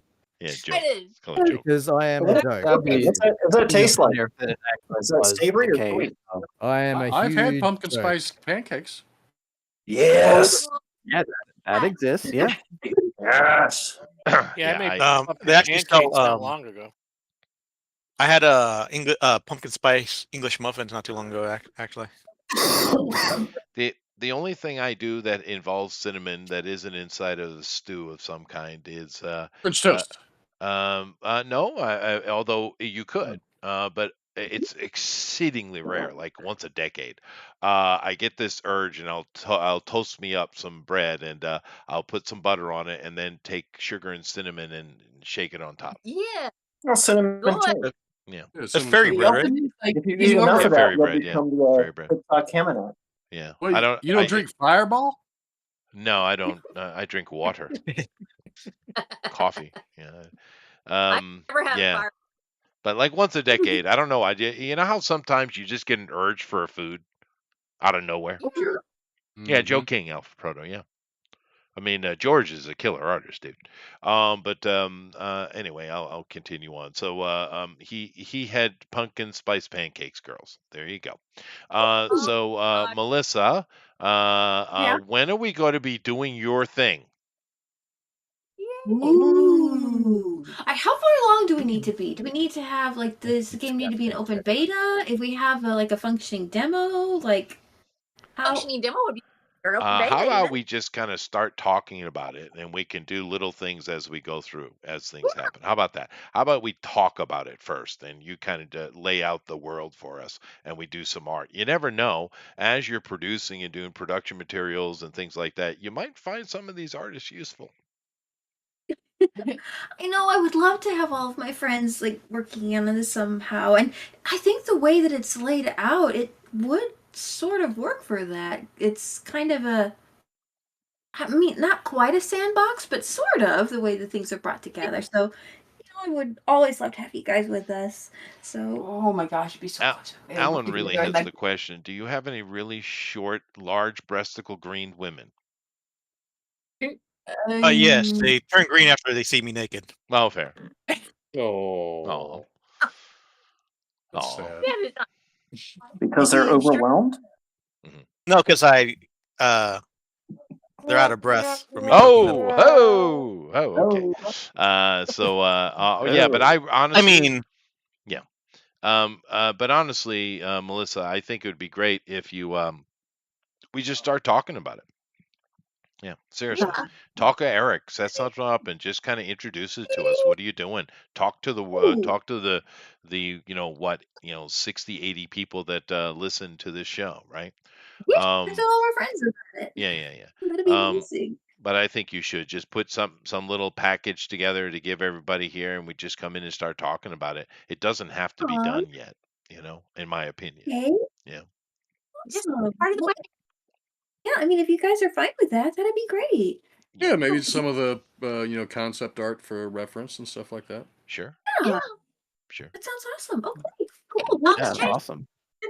One of my people got a snake deal now. Yeah. I did really get the dialogue, that dialogue places and everything that got finished like on my birthday. Yeah. Oh wow. So we're able to actually write the stories. Now. That's true. So now we're having to build the models for the characters and get them moving and get them talking and get the stories put together. So it's gonna be really exciting. Amazing. Yeah, and of course you have Amy to do all the kind of panel art and stuff like that. So Yeah. that's pretty I handy. draw really well. Yeah. Not as good as like anybody else here, but I do okay. You do good. Yeah, well, Do good. you have a style for sure, and it certainly goes with the kind of storytelling you guys are doing, I'm sure. But all right, thank you very much, girls. But talk to Eric about that seriously. Yeah. Oh, that's awesome. Eric, Christmas. Hey, it is -7 degrees Celsius here in St. Louis. Oh my god. I can't even translate that. Is that like So it's 19 Fahrenheit. Oh. Translation is ice in your freezer. It's still Yes. too cold. It's Yes. still too cold. Well, Yeah, it's we only. are doing. Go Go ahead. ahead. No. No, go ahead. No, go ahead. I was Go just going to ahead. say it's 9 Celsius today, Oh, so 40 something. it's not bad. I would be happy with 40 something. Well, it's about So as you cold would? as it's going to get, dude. Yeah, we get colder here, that's for sure. Mm-hmm. Yeah. So we're doing Christmas next week. So anything Christmas related, Christmas themed, whatever you want. I have an idea what I'm doing, but now I might change it because I thought of Christmas vacation. But no, I think I'll still go with my original idea. So after that, we won't be back till the 16th. Mhm. Wow. And on the 16th, I had a subject picked out, but I think I'm not gonna do that now. I'm gonna let Armoron pick what we do on the 16th. So since he was definitely the winner of the entire 2024 season. Yeah, no, that's definitely true. Amron is the MVP, winner. MVP. MVP. Yeah, for sure. Cool. Now that'd be out. So Whatever Amron, what I are we gonna pick- do then? Whatever I pick, Doug's gonna hate it probably. Good. There we go. Oh. Yeah. I mean, well, that's Doug's gonna love it. Doug has But But then again, it might be something not anime, so you never know. no, pick something interesting, dude. I'm looking forward. yeah, to you it. got a few weeks to think about it. So Yes, I'm going to be lounging in the heat. Are you going to visit the Popeye Village? Of course, I've already seen it once though. But I'll Oh, probably go really? You're again. gonna see it again, though, right? Well, that's the thing about vacations, right? Because I haven't taken an actual vacation in forever, right? I take little weekend trips, but an actual just vacation because it's always a work vacation for me, right? But this is my actual vacation. Of course, there is business going on, but it's it's an actual vacation. And of course, the thing about vacations is you end up being more tired than just sitting on your butt at home. True.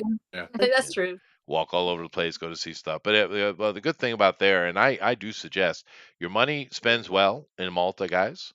Much better than anywhere else in the Mediterranean that you would go to. Lebanon right. used to be great, but don't go there now. No. And the food is freaking fantastic, dude. I mean, you literally have a fusion of Greek, Italian, Turkish, and Lebanese food in one place. Wow. It's like a freaking home run, man.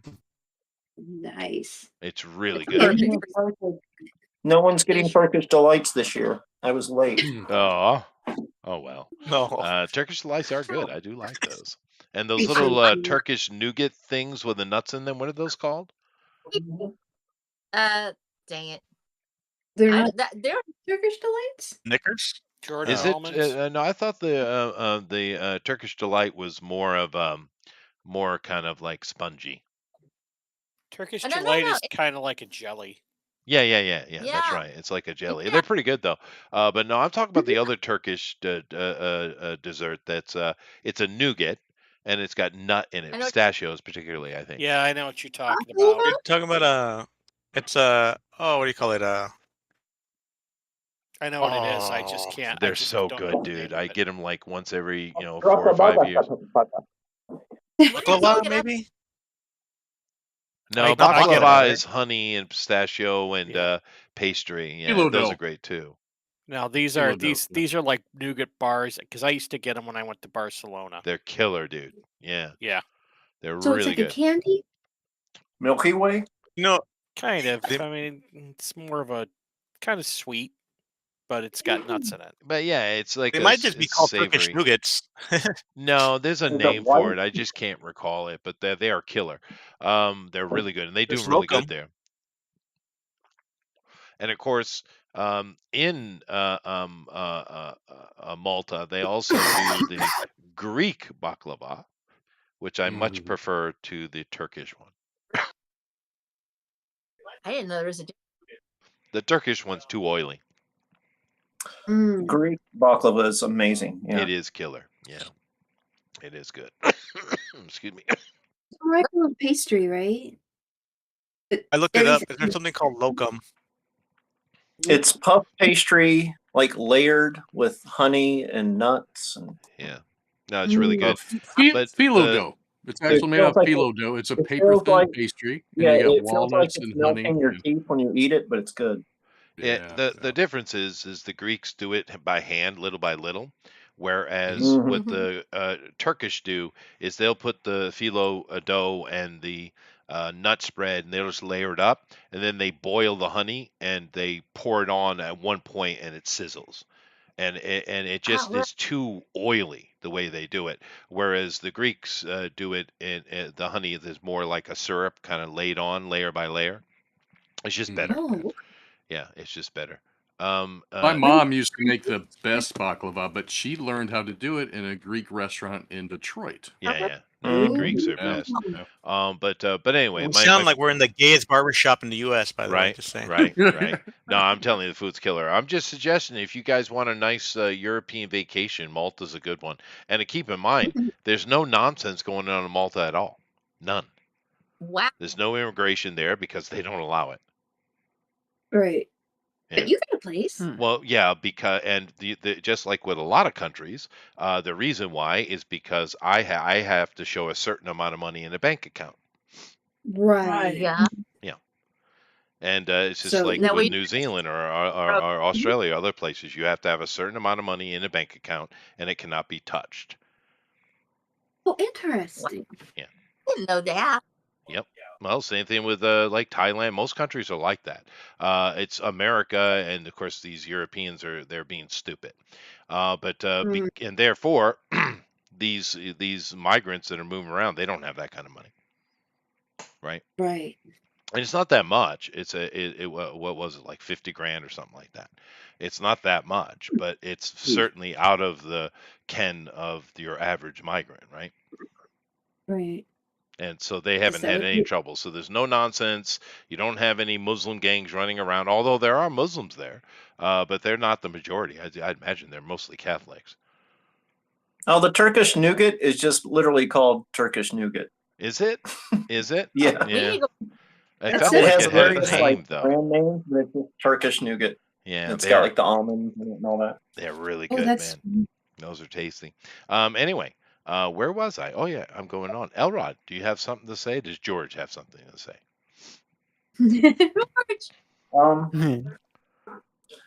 On behalf of George, I'll say Happy Life Day. Well, that's fine. Yay. That's fine. Whip, stir, whip, whip, stir, whip, whip, stir, stir, stir, whip, stir. Appreciate it, George. It is interesting how that horrible, horrible show has become so iconic. It is. Yeah. And of I course, don't it's think got it was pornography in it shown as in well. Australia at all. So You know what I like we were about it? spared. We Is were it's now spared. canon. Yeah, it is. Really? Yeah, Disney and Star Wars has made all of it canon. it's Yeah, Skeleton right. Crew. Yeah, there's like a bit of a Easter egg in Skeleton Crew Oh, where they're is there? watching that same holographic Oh, dancing really? routine where they're Oh, like that's dancing too like funny. circus characters. Because I That's know, like awesome. Mandalorian, the very first season, like dropped names and everything. You're like, oh yeah, it's canon. Like, now. yeah, it's canon. Yeah. Now the You know, I I heard interesting Skeleton thing, Crew was actually good. Though. the interesting thing with the holiday special though, is it dropped in '78, so it's literally on the heels of A New Hope, right? Mhm. Right in between. Yeah, and of course I First didn't see appearance of Star Boba Wars Fett. until I was in the drive-in theater until I was like 9 or 10. So I Really? literally did see the holiday special before I saw Star Wars. Wow. Always thought First Mark appearance of Hamill looked Boba like he got his Fett. makeup done at a perfume aisle in Sears or something.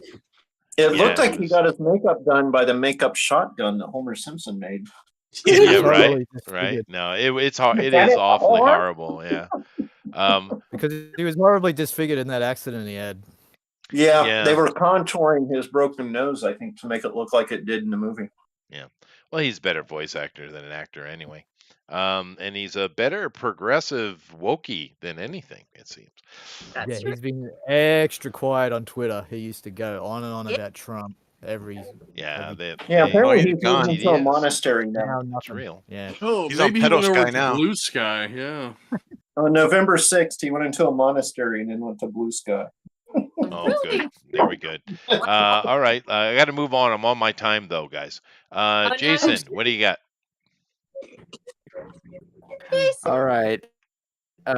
First of all, again, thank you for this. It's a very rare thing for me. I almost didn't. Like I said, I didn't. I almost didn't show up. I was working all day and I was tired, and then I saw what y'all were doing on Discord, and I was You're like, like, what the heck? Like what?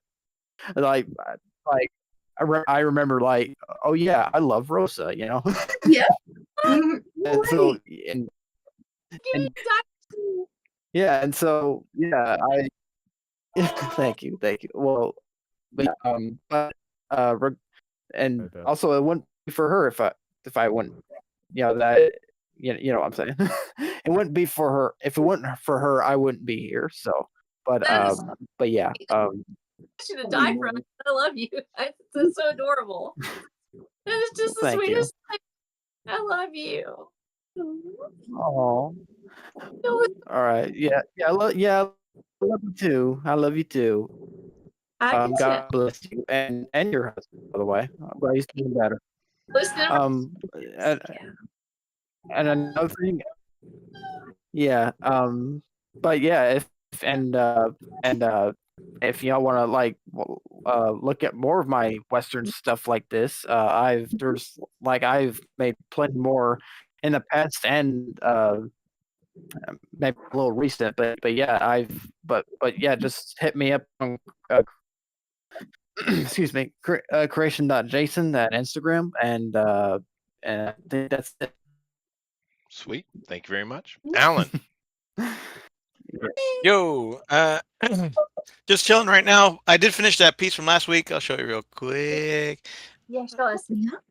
The apple seed. There it is. Yeah, that's nice. That's real nice. there you Appleseed, go. baby. Colors. That was a good piece. That was a really good piece. Yeah, why haven't we gotten a live Yeah. action of this yet? Right? No, Because I watched it too. It needed some work, the script and the dialogue. I was like, okay. It was not as good as I remember it. I mean, story-wise. Concept-wise is awesome. Right.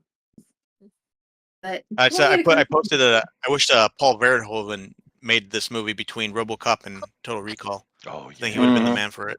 That would have been perfect. You're right. Yeah. that part. Cool. All right. But that's it. Just chilling for the holidays. Nice. Oh. Awesome. All right. Hope you Well, thank you very much, everybody. Rosa's going to do her final spiel here, then Jeff is going to take us out. Rosa, I am on my time. Please go. I love you. Listen, I love you and you and you and you and you and especially you. But I love all of you so much and for everything you've done for me. The first time we did this, I was still really new at this. I was really scared. And y'all's just made a huge difference for me. It was the first time I actually went out there and I put all y'all stuff out there and the flyers just flew off the shelves because people loved the art. That's a gift from when you give somebody something of yourself, and that's what your art does for me. It inspires me. When I get your things, it changes the way I see my own characters. It changes the way I see me. I love you. You are not just because of what you give to me, but who you are and what you created, things you do, and that includes you, Chester, because you create these beautiful forms for us to speak to the world on this. We wouldn't have this. And Jeff, with all your funny little names that you give us and the kazoo and everything, and people need to know you're a fantastic writer. But each one of you has changed my life.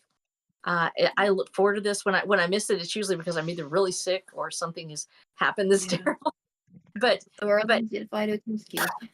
no, it was one of the things. It was after I had the heart attack. I was like, I've got to get back on here. I've got to show up. And I was kind of hesitating because I didn't want something to happen right in the middle of it. And I was like, well, if I don't stream, it'd actually be kind of cool. And like maybe somebody, buy the books or whatever. But it was just the idea that I needed to do this. I had to do it. And each time something's happened in my life lately, and there's been a bunch of stuff, whether it was David's accident or my niece passing away or my heart attack, every time DNQFE was waiting, I had to get back. I had to come back. You can write in secret, you can draw in secret, you can be in your little hideaway. When it comes down to it, it's friends and family that make the difference. And you guys are friends and family to me, and I love you all. Thank you so much. I praise God for you, and I mean that with all my heart. And those of you who are out in the chat right now, I love each one of you, Alpha and Lady and Ollie and all of you guys. I didn't really get to see all the names, but I know so many of you, and I love you too. And just want to tell you guys, you mean the world to me. And thank you. You've changed my life, and it's for the better. All right. Thank you very much, Rosa. Jeff. God bless you. Okay, us out I again. will not be on next week because I will be recovering from surgery. Mhm. So Same I for- might not be on for maybe 2 weeks. So, of course, I don't think that matters because I don't think we're going to be on in 2 weeks. Right. And I also have a sale on my books Yeah. and Smashwords. Mhm. So if any of you like ebooks at Smashwords, go get it. They're half off. And namaste. Namaste. It's too bad you won't be here. You're going to miss my dissertation of the history of sugar plums. Yeah. Later, everybody. This is why my friends and fans don't.